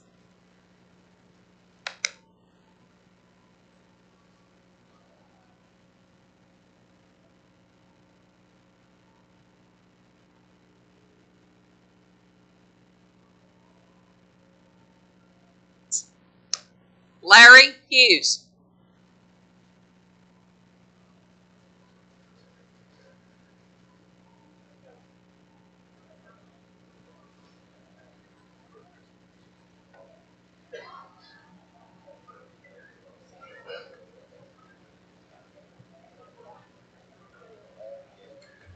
My thanks to the board for allowing me to speak and express my concerns on this sensitive issue of transgender facilities and the critical race theory that we need to consider. It's been thrust upon us with supersonic speed that we need to put a stop to. I want to thank the board for your service and for fostering and care for the needs of your children, the younger citizens you serve.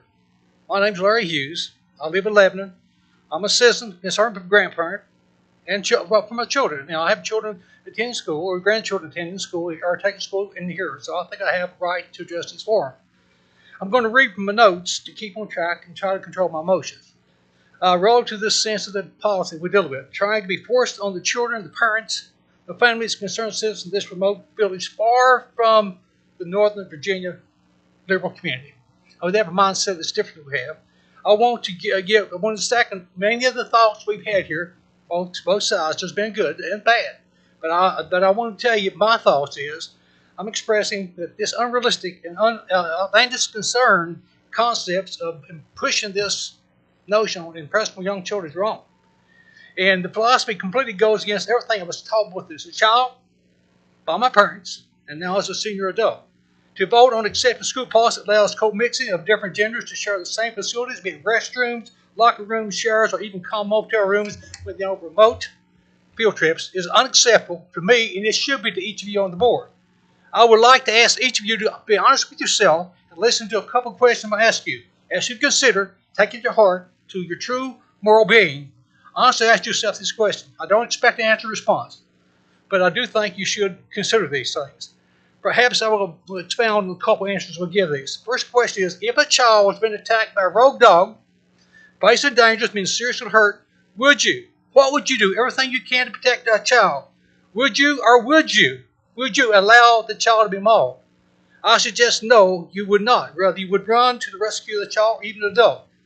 What if one of our school buildings has severe structural issues in the building that could possibly end the child being injured or even seriously hurt or worse? What would you do to the school board? You as a school board member, I ask you this. Here again, let me tender my suggestion to your answer. You would take all necessary steps within your power and authority to eliminate this hazard. Oh, yes. Yes, you would in fact. Matter of fact, just recently you did that test. Lebanon Elementary School had some serious problems. You repaired that because you knew the children were at risk, and you did what you needed to do. Now, this brings me to another critical question. What would you do to protect the physical well-being and the mental health of our and your children? Will you turn your cold shoulder and a blind eye to the potential dangers and expose and injury to the most vulnerable, your citizens, the young children? Look at the responsibility. Could the child experience a personal or physical attack by having co-mingled gender in the restrooms or locker rooms or other places? I suggest they would. This child is facing quite possibly sexual assault. He would equate this to mental and physical health. Your choice is to be utmost important and critical to the health and well-being of the children. Why does it matter? Because we got a lot of people, young kids, creating suicide. Right now, somewhere in 2017, 6,200 people committed suicide. And again, it goes on and on. I ask you, is the vote no? Because you have a right. You will protect your children. Vote no. One last thing I'll mention. I'm gone. One quote. King James Version, James 4:17. Therefore, to him that knows the good and does not, it is a sin.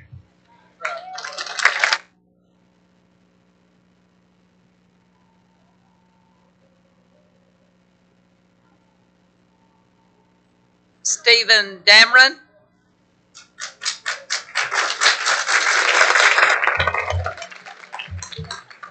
My name's Stephen Dameron, and I pastor First Clarks Valley Church of Jesus Christ at Swords Creek. And at the last meeting I was at, someone here in the room brought out that I had sinned on the Lord, and I did. I backslid on God in 2009, but God forgave me for my sins just like He can anyone else. And I found Him to be a God that will. And as we was earlier listening to people talk, I don't agree with the name calling in schools, none whatsoever. That's not Christian. And any Christian that finds themselves doing that, you need to pray just as I did. We serve an almighty God who loves one and all. And He created us each and every one. In Genesis chapter 5 and verse 2, it says, male and female created He them. And said, the Bible goes on to tell us, it says, for this cause shall a man leave his father and mother and cleave to his wife. We are supposed to marry either a man or a woman, not a man or a man, and raise our child to believe there's something other than what they are born. We believe in one God. We believe He's faithful over all, and we'll all stand before Him. And it seems like everybody wants to get out and teach this and teach that, and everybody wants to get away from God and say that God don't belong in schools. The reason our country's like it is now because we took God out of school. We need Jesus Christ in our school more than we need school in our school. Amen. And the LGBTQ, I don't know a whole lot about it, but I know a lot about JESUS. And He loves each and every one of us. He's the giver of life, and we'll all stand before Him. And the LGBTQ wants everybody to think that you matter, and they want you to be indoctrinated that Christians hate everybody. I want to tell you about a man called Jesus Christ. He'll lead you in the way of truth. Amen. Amen. And He will teach you the right way. He said, come unto me, all you that labor and heavy laden. He said, I'll give you rest. You ain't going to find rest in no organization. You're going to find it in indoctrination of Jesus Christ. Amen. I'm glad He's the same yesterday, today, and forevermore. We might change, but He'll never change. He's the same yesterday, today, and forevermore, and I'll gladly serve Him. Amen. I'm glad that God came to me when there was no one else around, and He can come to you just the same as He come to me. He took me in when nobody else would. He brought me out of the desert and set my feet in a family, and now I belong to the risen family of Jesus Christ on my way to heaven, and heaven will be my home. Amen. Amen. Amen.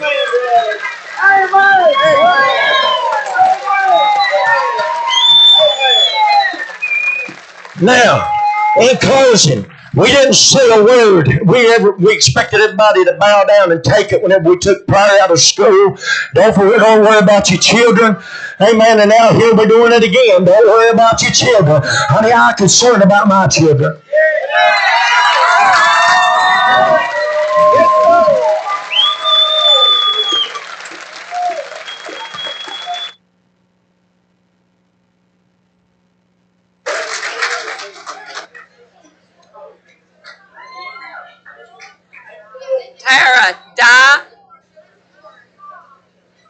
Tara Da.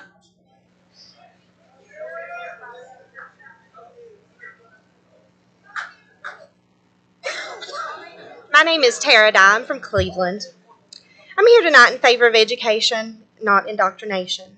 We need to have schools that reflect our community values and not what the state thinks our community should be. We as parents have rights. The Virginia Parental Rights Statute states, a parent has a fundamental right to make decisions concerning the upbringing, education, and care of their child or children. The school system is not the parent, nor the co-parent to these children. Parents are to teach their children about their chosen religion, race, morals, social beliefs, and values, not the school system. This policy requires schools to deceive parents, stating that students need to be respected if they don't want their parents to know that they are transgender. The school is to respect their choice by embracing their new identity and never mention it to the parents. This is encouraging kids to be deceitful and hide things from their parents. Anyone encouraging a child to hide something from their parents or to be less than truthful with their parents is no one that should be around children. The transgender model policy speaks of and cites with references how depression, anxiety, low self-esteem, as well as drug and alcohol abuse is higher amongst LGBTQ students. Wouldn't this prove that parents need to be made aware if their child is dealing with gender confusion? If the parent doesn't know what is going on, how can they help their child? This leaves the child more vulnerable. Parental alienation is never the answer.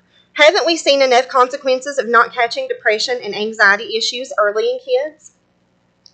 Critical race theory encourages everyone to see race first, placing anyone you meet in categories of oppressed and oppressor.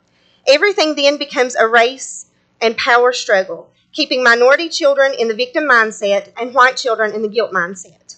CRT rejects responsibility and individual freedom for group identity politics. It pits people against each other instead of bringing them together. It claims to be the solution to racism, but is instead nothing but racism. It goes directly against the teachings of MLK. MLK dreamed of a nation where people would not be judged on the color of their skin, but by the content of their character. These policies are not anti-discriminatory. They force other students, as well as teachers, to accept what is in the policy and ignore their own beliefs and religious convictions. They are disguised as tolerance, but if you have any views that differ, then you are deemed wrong. That is the exact opposite of tolerance. Some of the other counties in the state have snuck this by passing code sections in with their policies. Don't tell us that you are just adding a code section to anything. We want to know what the code section is tied to. The time for condescending tones and deceitful words is over. Parents demand transparency. Both critical race theory and transgender model policy push a political agenda that goes against many parents' belief systems and goes against the Parental Rights Statute of Virginia. These policies target children for political manipulation, and it is not acceptable. I'm asking the board tonight to stand with your constituents who overwhelmingly disagree with these policies. Thank you all.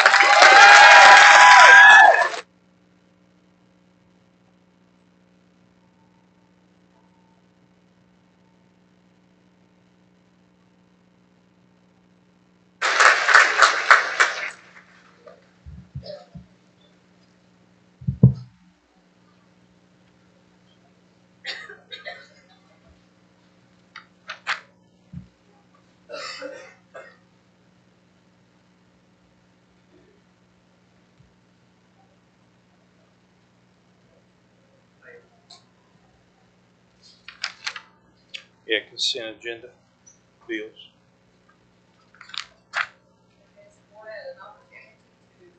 Bills in the accounts. I need a motion that we approve the bills. I'll make that motion, Madam Chair.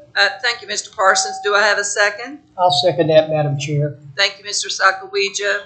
All in favor of paying the bills? Aye. Madam Chair, the next item we have is approval of resignations and retirements. We have a short list there. Caleb, you click on the attachment there, Caleb. Thank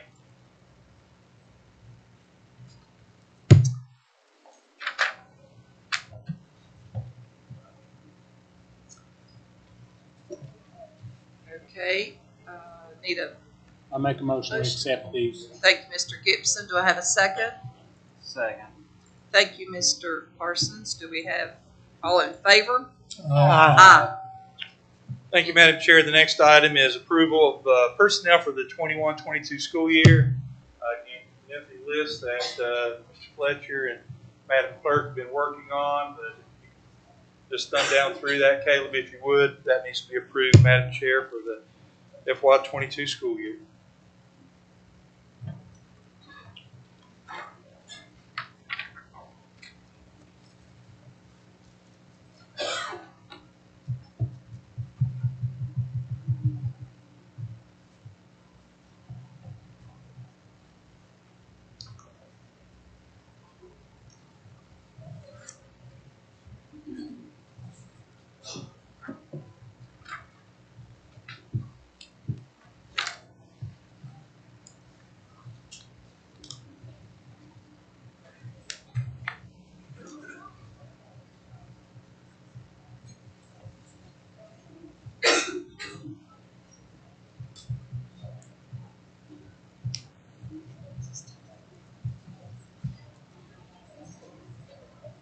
I need a motion that we approve our personnel.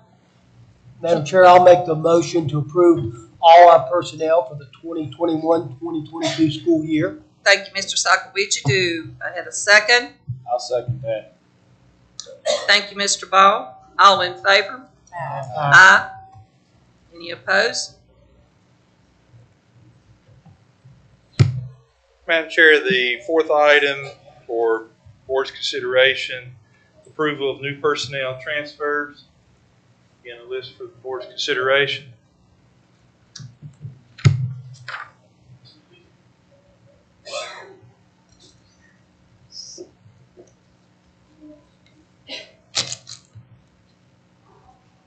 Do we have a motion to approve the personnel and transfers? I'll make that motion, Madam Chair. I need a second. Thank you, Mr. Parsons. Do we have a second? Second. Thank you, Ms. Garrett. All in favor? Aye. Any opposed? All right, Madam Chair, the fifth item, final item in this section deals with approval of coaching assignments for FY22. Our three high schools have submitted those for the board's consideration tonight.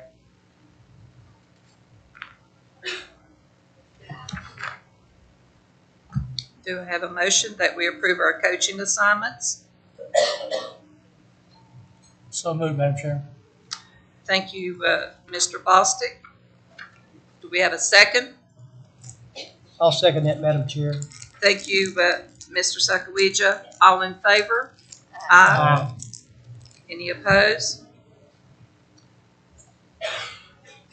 Okay, Dr. Brown. Madam Chair, that brings us to action items. Second reading approved and approval of policy.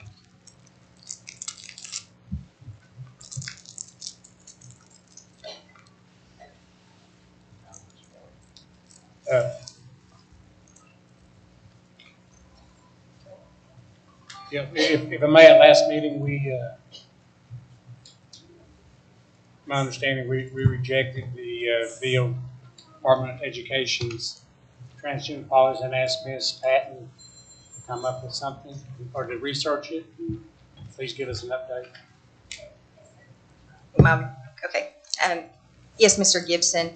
At the June 3rd regular board meeting, the board asked me to look into drafting a policy specific for Russell County.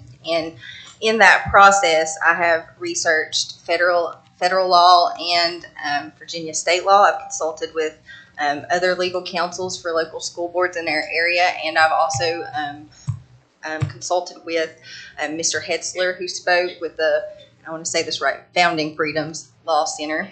And the report I have for the board, and I do have a recommendation at the end of it.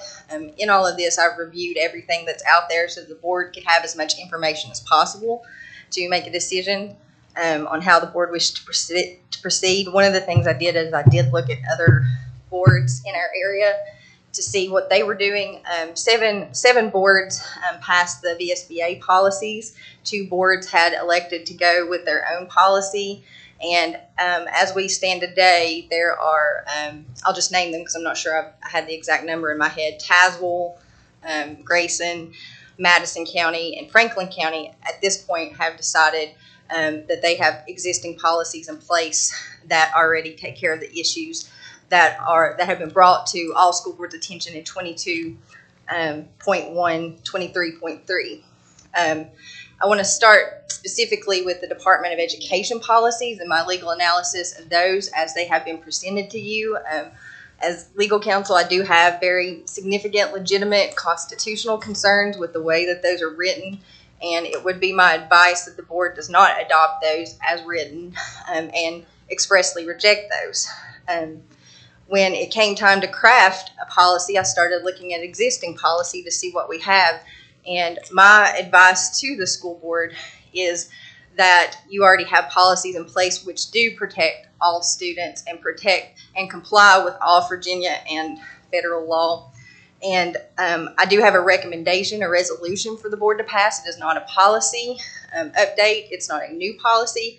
It's a resolution that we are already in compliance with the law, and I would like to read that for the board's consideration at this time.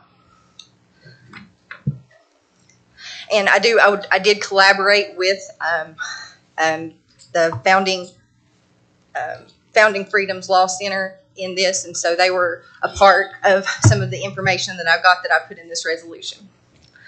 Whereas Virginia Code 22.1-23.3 directed the Virginia Department of Education to propose policies to address common issues regarding transgender students for 8 specific categories, and whereas VDOE issued in March 2021 its model policies for the treatment of transgender students in Virginia's public schools, and whereas Virginia Code 22.1-23.3b directs each Virginia school board to adopt policies that are consistent with but may be more comprehensive than model policies developed by the Department of Education. And whereas the Russell County School Board is consistent with the Virginia Department of Education and committed to ensuring a positive, safe, and nurturing learning environment for all students, and whereas the Russell County School Board also committed to ensuring the civil rights of parents, teachers, staff, and students, and whereas a comprehensive policy regarding transgender students, as directed by Virginia Code 22.1-23.3, must consider and protect the rights of parents, teachers, staff, and other students, as well as the applicable requirements of federal and Virginia law. And whereas Virginia Code Section 1-240.1 states a parent has a fundamental right to make decisions concerning the upbringing, education, and care of the parent's child. And whereas both the United States Supreme Court in Meyer versus Nebraska, 262 U.S. 390, 399, 401, 1923, and Troxel v. Granville, 530 U.S. 57, 65 through 66, 2000, and Virginia Supreme Court, LFB Brake, 285, Virginia, 163, 182, 2013, have held that parents have a fundamental right to decide the upbringing, education, and care of their child. And whereas both the United States Constitution, First Amendment, and the Virginia Constitution, Article 1, Sections 12 and 16, as well as the Virginia Religious Freedom Restoration Act, Virginia Code Section 57.2.02b, protect the free speech and freedom of religion rights for the Russell County Public Schools, teachers, students, and staff. And whereas the United States Constitution, 14th Amendment, ensures that due process and equal protection of laws for all students in Russell County. Whereas the Russell County School Board has thoroughly reviewed model policies drafted by the Virginia Department of Education and has found that those policies to have legitimate constitutional issues. And whereas the Russell County School Board does not support violating the constitutional rights of any parent, teacher, staff member, or student. And whereas the Russell County School Board currently has in place appropriate policies to comply with all Virginia and federal laws, including Virginia Code Section 22.1-23.3, now, therefore, the Russell County School Board affirms that the school board is in compliance with all Virginia and federal laws, including Virginia Code 22.1-23.3, and is committed to ensuring the protection of all parents, teachers, staff, and students, and be it further resolved, expressly reject the model policies drafted by the Virginia Department of Education as they currently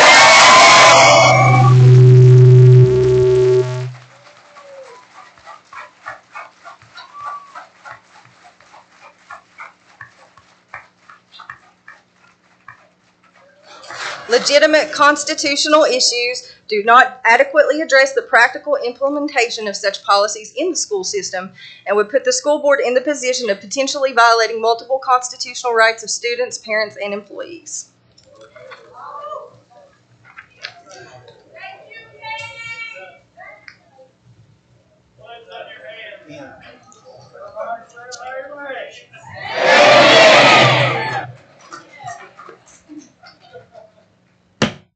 Just so we're clear on this, we are rejecting the model policy.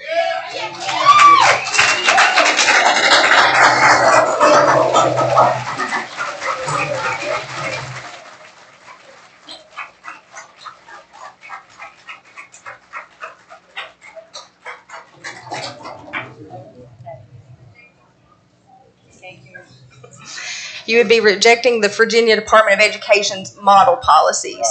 And that's what you are expressly rejecting. And you already have, and that's my opinion based upon the constitutional issues that are raised by some of the provisions in those policies as written.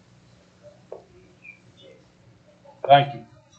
And just to be further clear, we're also, on the Virginia School Board Association updates, we are not updating them as well. We're not updating any policies. In my review of our policies, we already have policies that make you in compliance with law, and so we are just affirming that we are in compliance with the law, and we're not updating or adding any new additional policies.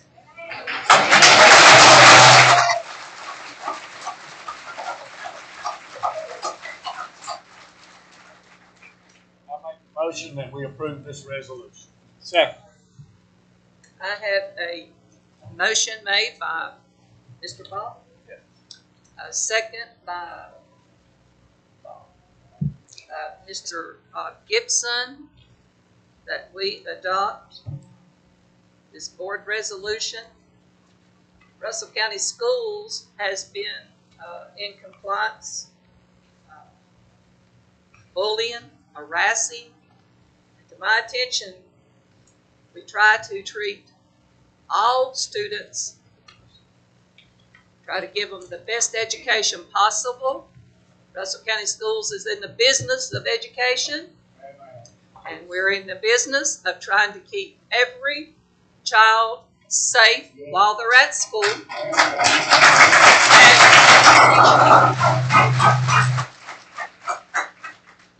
And it has not been brought to this board's attention that is not a happen. I mean, if you have problems, you report it to your principals. We have means to go through, and it goes through your principals, your teachers, it goes to Dr. Brown. If it doesn't get resolved, it needs to come to this board. Our duty and our job is to protect all students. Do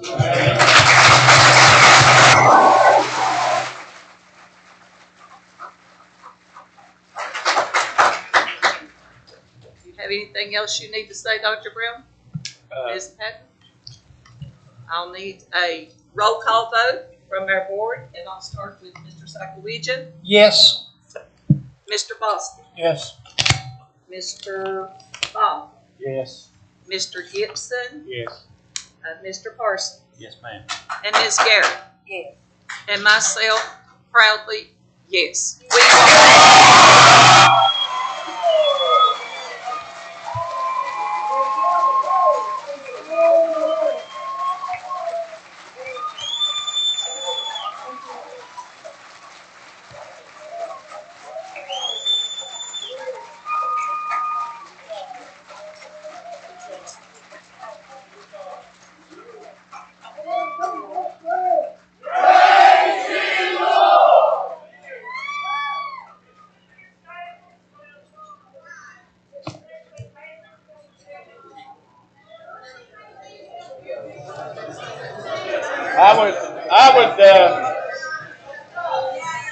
I would personally like to thank Ms. Patton for all of her hard work on this. Yes.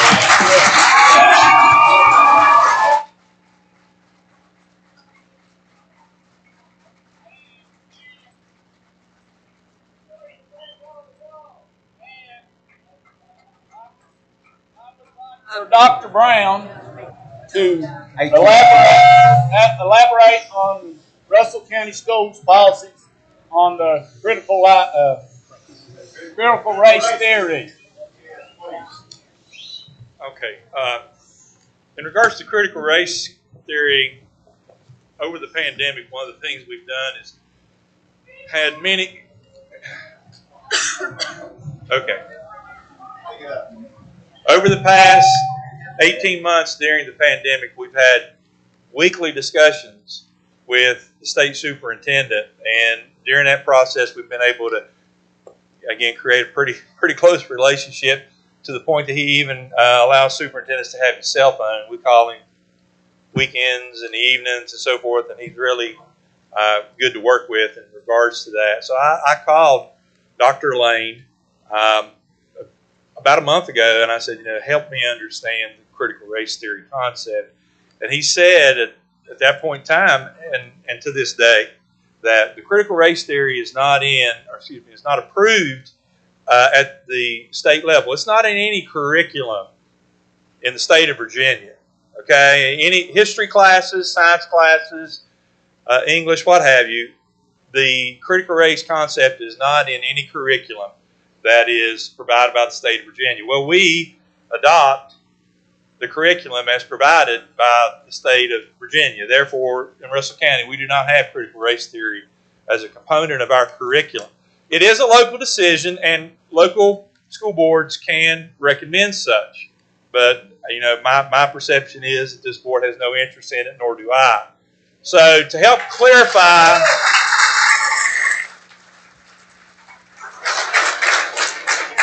but again, just to help clarify, you know, again, there's a lot of misinformation. I had some great conversations with some of you over the last couple of days, and I appreciate you reaching out to me. You know, sometimes you get frustrated. Listen, folks, you can call me anytime, and if I can't get back with you at that moment, I promise I will get back to you within, you know, the next 24 hours, okay? But I had some great conversations yesterday, spoke to 2 individuals for a grand total of about 2 hours, and cleared up a lot of misinformation, okay? But when it comes to critical race theory, it is not defined, adopted at the state level. We adopt the state curriculum. Therefore, we do not have it as part of any of our curriculum in Russell County. It is a local decision. School boards can add it, but again, at this point, I don't believe they have an interest, nor I. Okay? So, you know, hopefully that clears that up. It's not. In regards to that, Madam Chair, I move to certify that Russell County Public Schools does not include critical race theory in our curriculum or standards of learning for the academic year 2021-2022. And further, that Russell County Public Schools have no plans to include critical race theory in our curriculum or standards of learning in the future.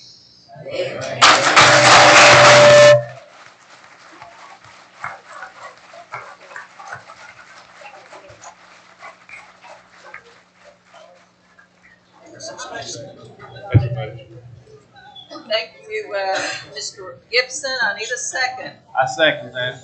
Thank you, Mr. Ball.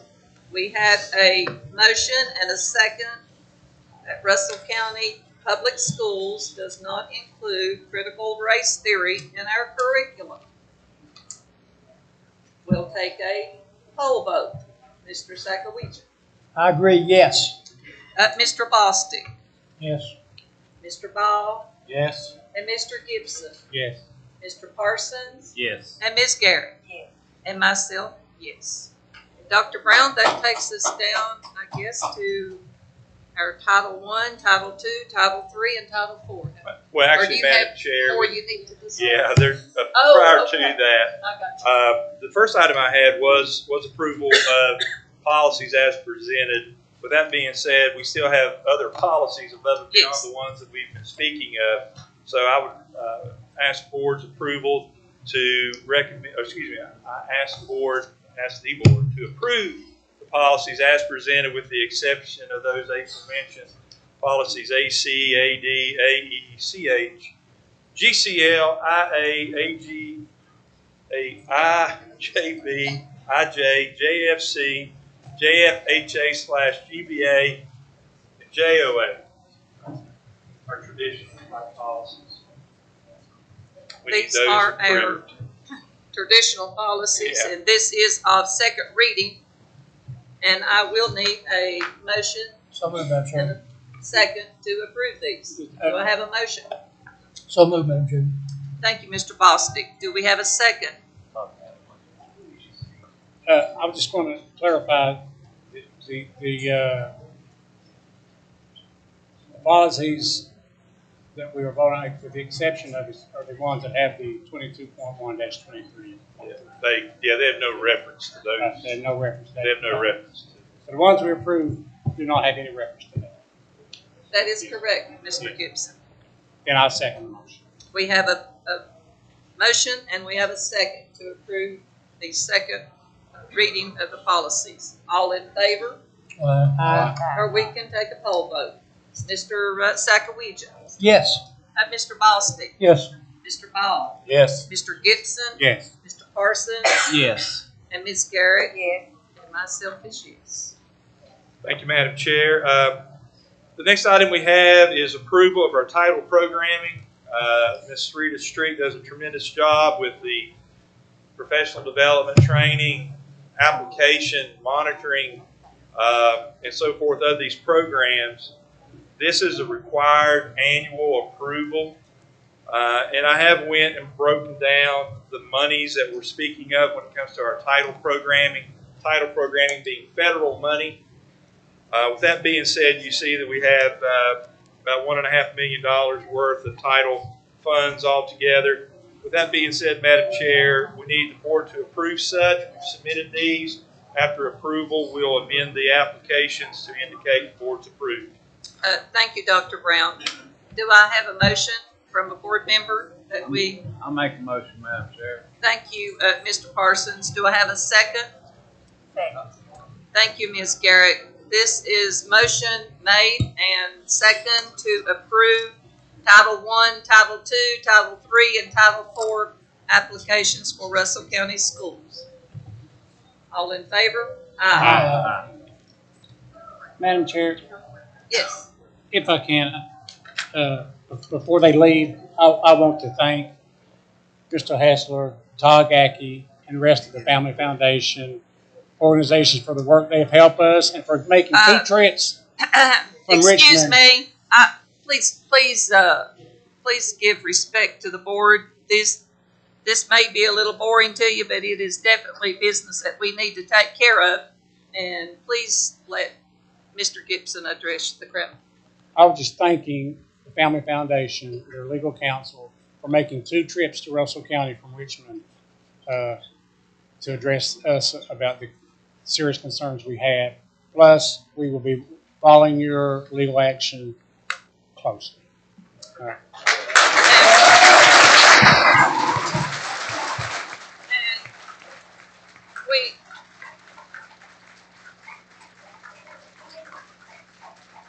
And if it's okay, we'll take a 10-minute break.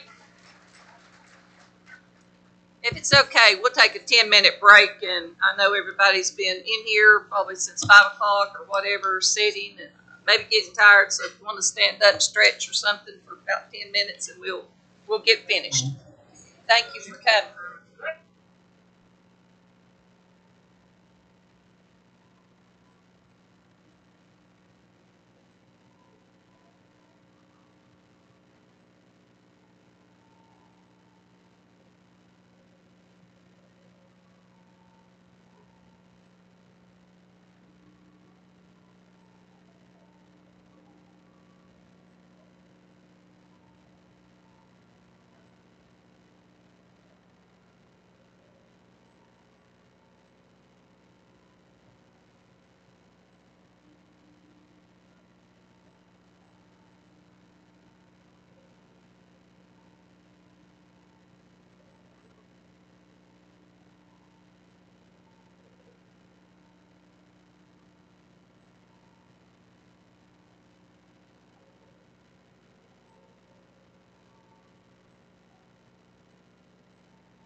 May I have your attention, please? Would Brenda or Jerry Linkus please come up and speak with Officer Fields? Brenda or Jerry Linkus?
Okay, folks, if you would, please head back to your seat there and we'll go ahead and get started.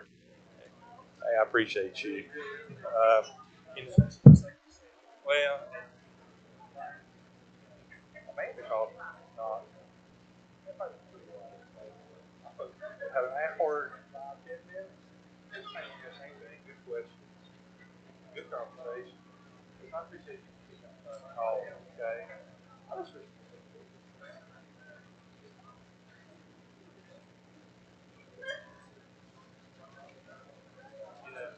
no problem. I appreciate you. Okay.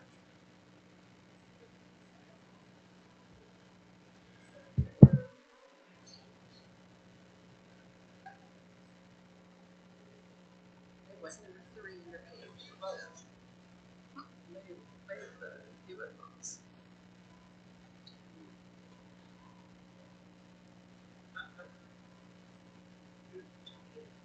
Okay. It's okay. I can look from the board there. You get better there? You can. All right. Okay. We'll do the. Well, actually, Madam Chair, we have the one item we added about employee A. Oh, yes.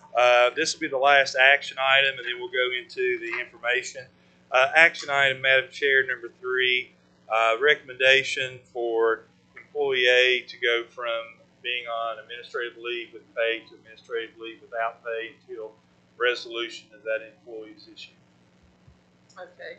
Do we have a motion that? Thank you, Mr. Bostic. Do we have a second? Second. Thank you, Ms. Garrett. All in favor?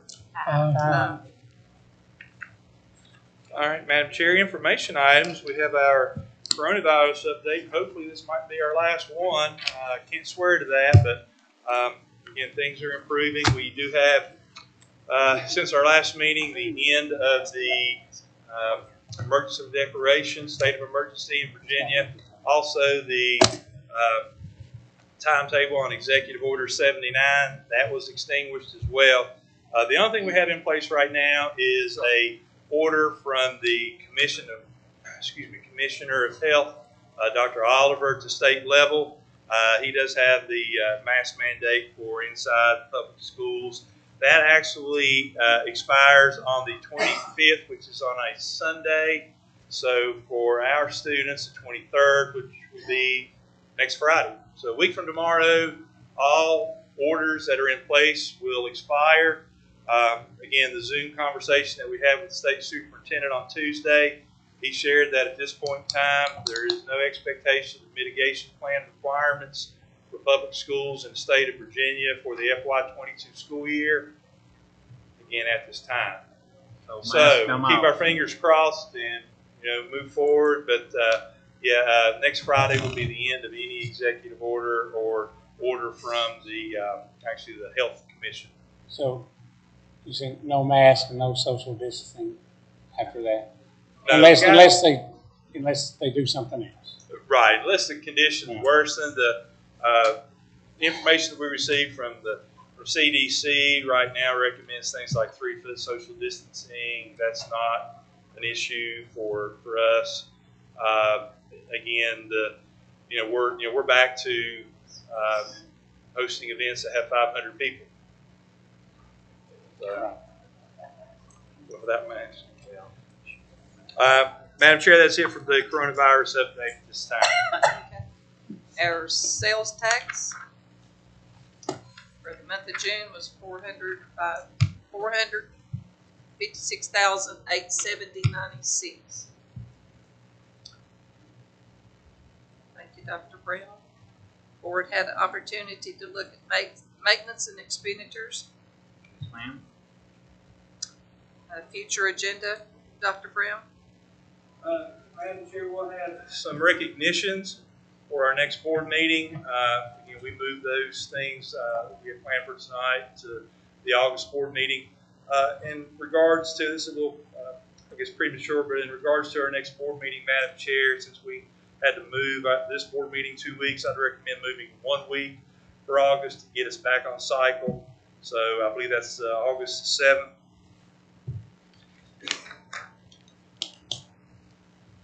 Oh, no, I'm Okay, sorry, you had August August the the 12th. It has to be a week, I'm sorry. Okay. August the 12th. Okay, August the 12th at 5 o'clock? Yes. Yes. Okay, Dr. Brown, we're ready for delegations that's not on the agenda. Anyone would like to speak? You'll have 3 minutes. Please state your name and where you're from. My name. Okay, my time starts now. All right, my name is Nathan Kaiser. I am a resident of Lebanon, and I understand that the policies or the policy that we have currently adopts or encompasses what we need for the state law, according to Katie.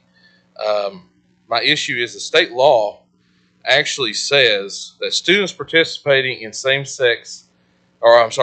in sex-specific school activities and events and using school and use of school facilities. So we've got to accommodate for transgender according to the state law, not the policies that from the VDOE or the board.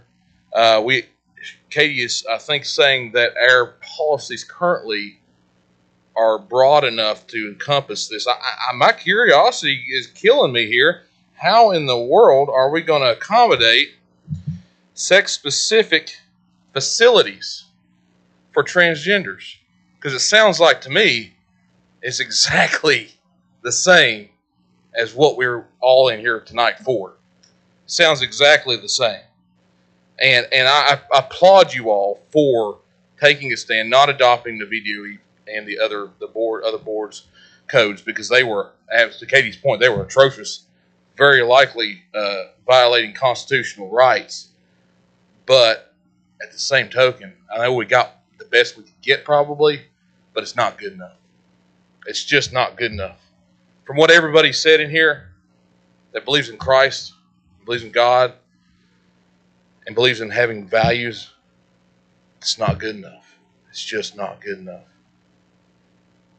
And I don't want anybody to be mistaken. What we did here was not a victory. We already lost. The state law is the law, and it says specifically that schools must accommodate transgenders in sex-specific school facilities. So it's not even a partial win. It's a half loss. That's really what it is. I said to somebody when I came in here, I said, I felt like I'm going to a funeral today.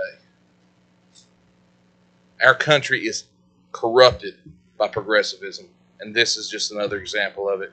And really the only answer is when we, the people, stand up and we pull our kids out of these progressive infected schools and we start homeschooling and private schooling and doing our due diligence to make sure we're providing the best we can for our children. Because God's not coming back into schools. They're never going to allow that. This is one little step, and then they're going to keep on to the next step and the next step and the next step. You just wait. Thank you. Thank you. Anyone else would like to speak this evening?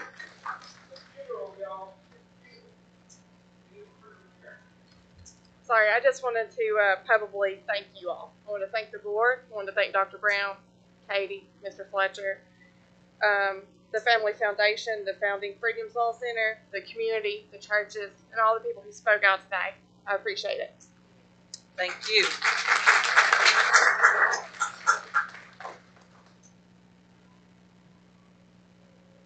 Ow. If you don't mind, your name and where you're from. My name is Farron Salyers II, and I'm from Rosedale, Virginia.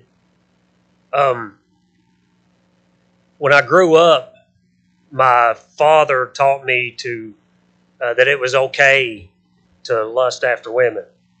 And my uncle taught me that it was okay to get drunk. And my uncle also taught me that it was good to be on drugs, that it was fun, that it was a good thing. So I'm not necessarily just addressing the board. I am addressing that our men need to start standing up and being men and teaching their kids that to lust after women is wrong, and to, as they said before, to look up women's skirts. And I'm not trying to be vulgar. I'm just saying there is moral truth. There is, as it said, that truth is relative. See, I don't agree with that, because every time we get in our vehicle, we throw that logic out the window. You know, even the most progressive people have to use logic when they're driving on a road, because as a car is coming down the road, if they use their logic and they say, well, my truth is there is no car coming down the road, when they pull out, they're going to get hit. Every time we get in a vehicle, we have to use logic. There is truth. And the truth is there is a vehicle coming, so you have to stop. You know, and the truth is, as people, as a school board, as men, you know, and I'm calling men to stand up and to be there for their families. You know, I hate that they're not here to see this, but Focus on the Family cited a study that over 90% of gay men grew up without a father in the home. The mother raised them. And over 90% of gay women grew up without a mother in the home. They were raised by the father. The problem is our families are messed up. We've messed up what God ordained. There should be a man and a woman. You know, my parents taught me that divorce was a necessary evil. You know, and when we mess with what God has ordained, we have problems. And it visits our children and our children's children and their children's children, because it messes them up. It messes up our kids when our parents aren't doing what they're called to do, and when our leaders aren't doing what they're called to do. And thank you for, you know, I don't envy your job. I don't want it.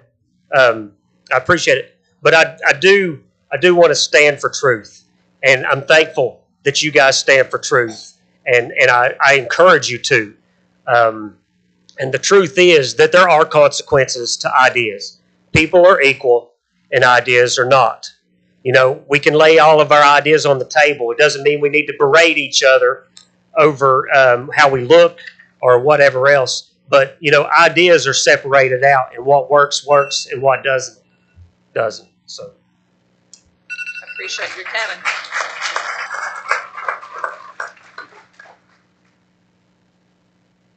Hello, my name is Rachel Hicks. I'm from Honecker. So first off, I wanted to be able to speak a little bit about the fact that we do have so many issues going on in schools. And so many times, whenever I was a therapist in the school system, I've worked with kids a very long time, ran a boys' home. It comes down to so much bullying.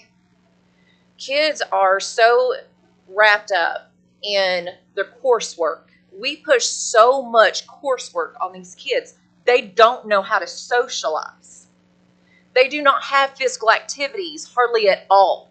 They get one gym class maybe a week, sometimes two. They rarely get outside playtime. Our kids don't know how to socialize because that's being taken away because we are pushing so many different agendas on them of different facts that they have to try to remember. I cannot tell you half of anything that I learned in calculus. I can't tell you half of the things that I learned in research psychology, even though I did psychology in college. But I knew how to socialize because we had different activities back then. The only socializations that we get is from our teachers and our educators. People that our kids are looking up to. I cannot tell you how many times that my daughter has come home stating that her teacher basically is pushing liberal agenda on her. They are hired for a reason, and that is to teach facts. It's not to push any political views. And it should not even be considered in the school system as a way to sway children. Kids need to be brought up in whatever home their parents are supposed to determine. I do have beliefs in God. I do have Christian values. I was bullied whenever I was a kid for the most ridiculous things. I'm still bullied today. People say horrible, slanderous things, make up horrible, slanderous accusations. because people don't understand the consequences of their actions and what they say. Did you know that National Women's Equality Day is on the same day as National Dog Day? Do you know which one got most recognition?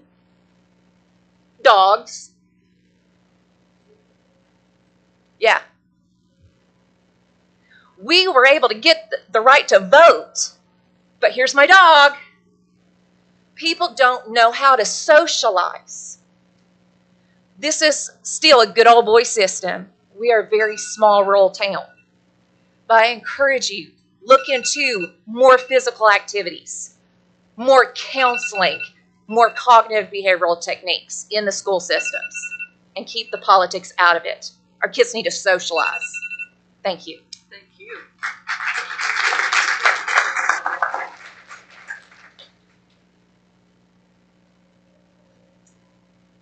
I'll be brief. Jody Shelton from Squirrels Creek, Virginia. Just a few minutes ago, I felt like I won. Now I'm not so sure. Coming up through there and shook every one of your hands. I felt like we'd done something really great. After the first gentleman spoke, now I'm not really sure. I know this is not answering question time, but I'm hoping at some point, I'm not sure what Katie's last name is. I hate to call her Katie, but I hope maybe she will have a brief moment.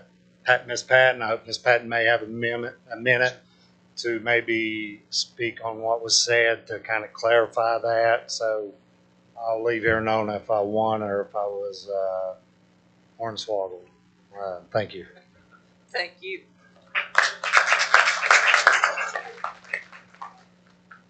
This is not for the board. This is for Dr. Brown. Dr. Brown, I feel just like Jody, and my name's Pat Music, and I'm from Honeacre. As a substitute teacher, with what Nate said, if I see a boy going into the girls' bathroom, am I supposed to stop him or am I supposed to let him go in? You're supposed to stop him. But Okay. if you'd like to talk about this, Pat, give me a call so we can talk. Well, Okay, this isn't the place to talk about this, okay? You're here to speak to the board members, not me.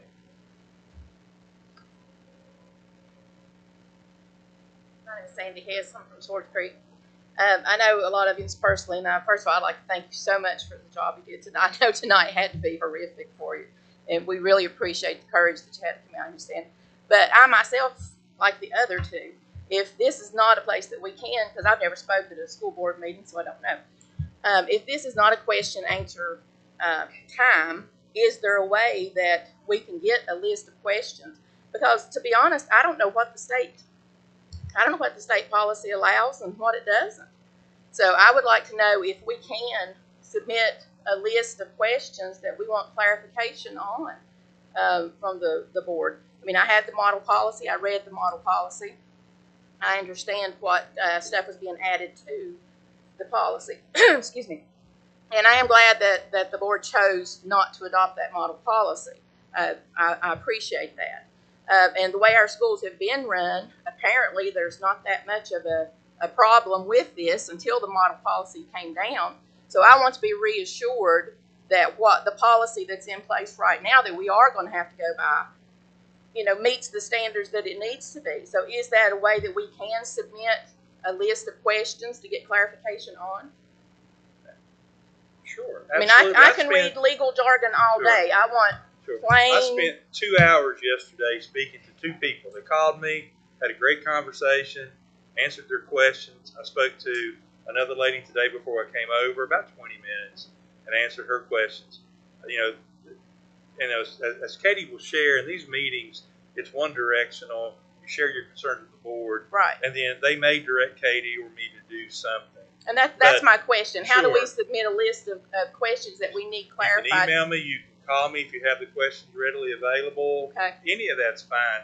And again, as I shared earlier, I'll try to answer your questions and talk to you at that very moment, if I can. Right. But if not, I would like to have it in a way to 24 where hours. everybody could get some clarification on it. Because if we don't know apparently we don't know what's in any of this state stuff, or it would have never got passed to start with. But we've sat back, and now it is, and now it's the law. And so I want to know what this actually protects. I want to know that nothing else, I want to get clarification that there's not already stuff in there that is going to be harmful, or are we really just handling it like the way I believe we are? My child starts 8th grade high school this year, and I want to know that everything is being handled in a safe manner. I've not heard of any incidences. My oldest one's 27. He went through school, no problems. I want to make sure that the stuff that's in there now is nothing that we have to be concerned with, and that it is being handled the way it should be. I don't think that's unreasonable to do that. So if I get questions from everyone, then I can email them to you, or how? Well, I would prefer that you share with me your questions, okay? But, it's not fair to you to be a conduit. I don't mind. Really, anyone can call me anytime. Elijah was here a few minutes ago. He left. Elijah. We spoke yesterday for 45 minutes. Amanda Hale. Amanda, I don't know if you've left yet or not. Amanda, we spoke for an hour and 10 minutes yesterday. Donna Deal called me earlier today, 20 minutes with Donna. I think it would be more productive if we had That's fine. Sure. Yeah, that way you don't have to relay the message to 40 people. If we have all of our questions and they can be answered. Absolutely. Send That them would to be me. good. Sure. Thank you. Thank you, Cindy.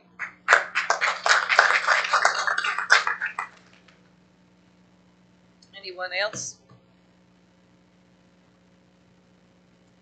Hi, I'm Summer Miller, a student at HHS, and as a student, I was very concerned, and I just feel like there needs to be more mental help for students in need. I have heard many of my friends talk about killing themselves. I myself have thought about it multiple times, and I just feel like there needs to be more mental awareness and help provided in the school systems.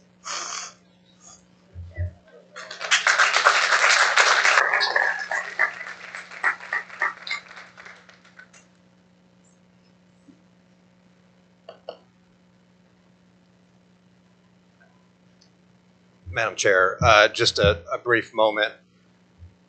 I think we just heard a very personal moment there, and I think that goes to show exactly the stress that many of the children in our schools are under these days.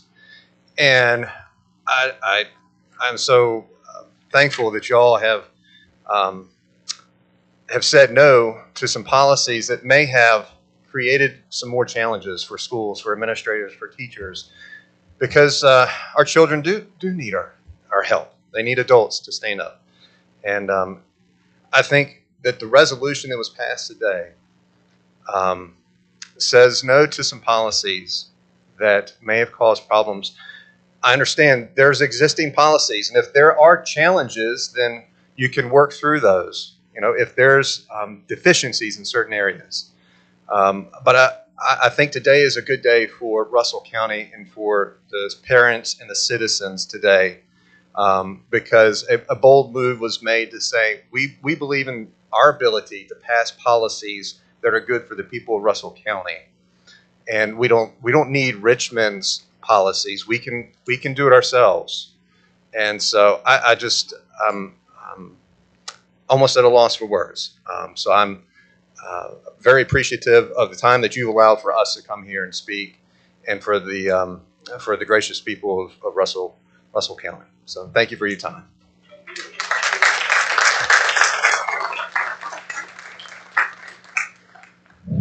My name's Wayne Hubbard. I'm from the Swords Creek area as well. I'd like to personally thank each and every one of you all.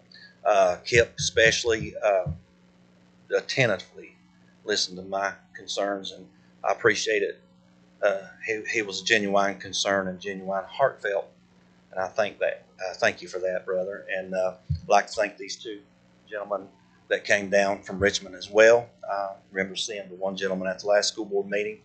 Thank you to all the parents that came out, the pastors. We do intend to continue to meet as a group of Christians and pastors. Lynn, myself, Lynn has headed it up. We've discussed it with the pastors. He did, actually. We're going to continue to meet. We're going to continue to stay involved. And we are going to educate ourselves further on the existing current policy of the Russell County School Board. But thank you for your stand today. It means a lot to all the citizens. And we're behind you. And we're more involved now than ever. And I feel that we're going to be folks that are going to stay more involved as we educate ourselves, as Sandy was talking about. We need to know more about the existing policy so that we can look at that policy and we can decide and we can determine if it's something we need to bring to you guys as concerned parents or citizens and say, hey, let's look at this particular element of the policy and do we need to make changes. So we're going to stay involved. But thank y'all again so much. And thank the Lord. Jesus Christ above.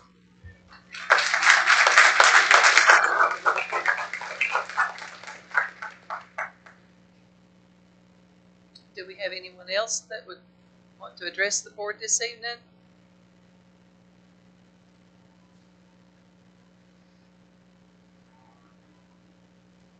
Madam Chair, Board, we do greatly appreciate. I'm Pastor James Nunley, Cedar Point Baptist Church here in Lebanon. I appreciate your time and effort. I know this has not been an easy evening in any aspect or many weeks leading up to this, but I do appreciate your attentiveness to it. I want to take a special moment here, though, and thank our County Sheriff's Office, our local town police force. They go unnoticed often, but I appreciate you guys. Everything they do for us, as well as our educators at all levels. I appreciate what you do. It's not an easy job. I appreciate you being willing to have conversations, though. That means the world to us, and to be willing to hear us out. And I pray that nothing's been misrepresented here tonight from any point of view. We do have difference of opinions, and we're entitled to those. But as this brother said, we need to stand on truth. And I appreciate the fact that you tried and the best you can what we've done tonight, and look forward to seeing how we address that going forward with you. And we are behind you. I really do mean that. We're here and we want to help. We want to be a support, and we appreciate you hearing us out there. Thank you so much.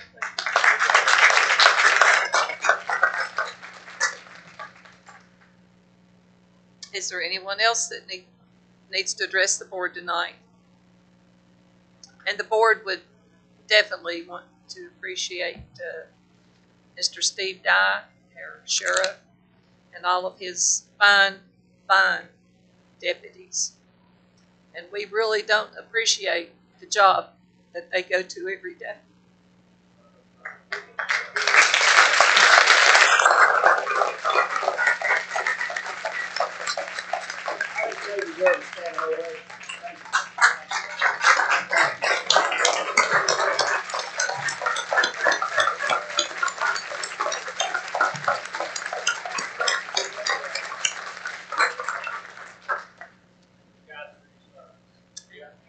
Anyone else would like to address the board? Feel free to come forward. Okay, does any board member have anything they would like to say? Everyone from the audience is finished. I'm proud of you all for standing up for what you're standing up for. And we've got a lot of work to do, and there'll be a lot of tweaking to do. But we're gonna get through this because it's all in God's hands, and we're gonna get through it. And the young lady that's hurting so bad right there, if I could, after a meeting, I would love to speak to you all just a minute about something, because I went through what she's doing, not myself personally, with the child, and I know how it hurts everybody.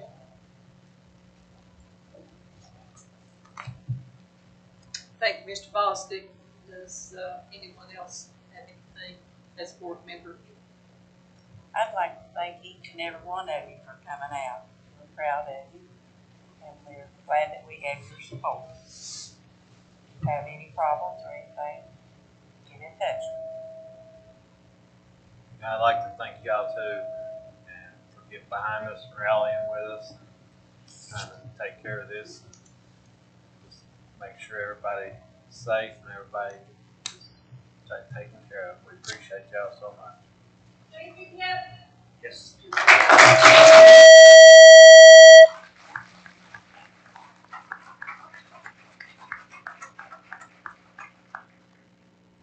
I'd like to thank Homemaker Elementary for some sandwiches they brought us this evening. I'd like to thank all of Russell County school employees.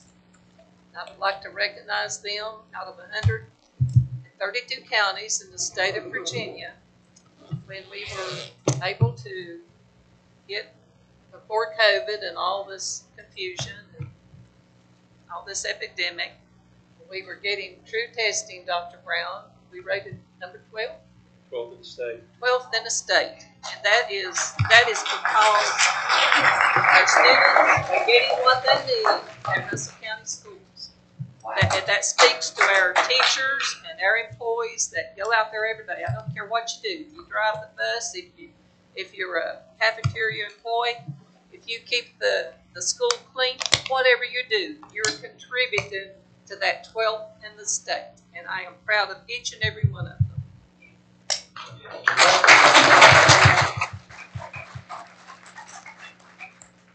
Madam Chair, Sure. maybe to address Mr. Kaiser's, Mr. Shelton's concern.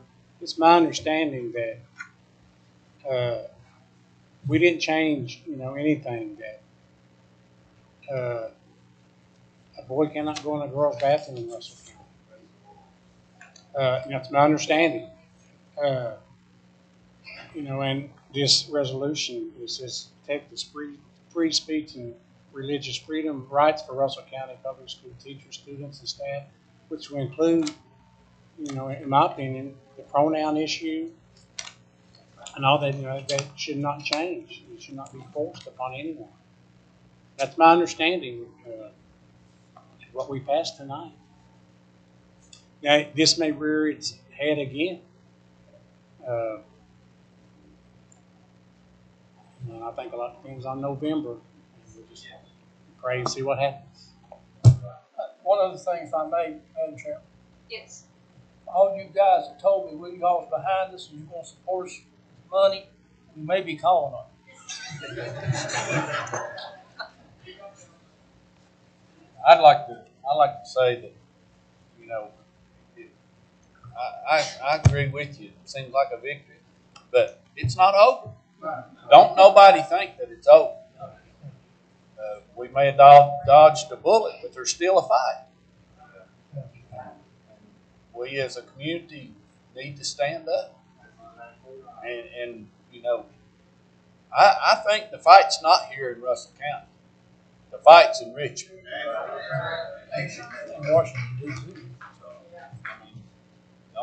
Don't think that, we didn't hear you or anything like that. We did.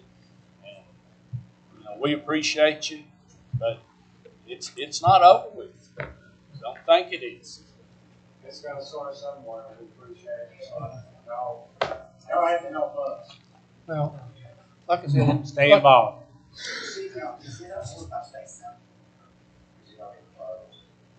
I think it'll be fine. It'll be fine. I think it's like the decision back here. I don't think they need, our school is somewhat, spiritual. And so, I don't know what I don't know anything that's going to do. I don't know. But that's something you really need to look at.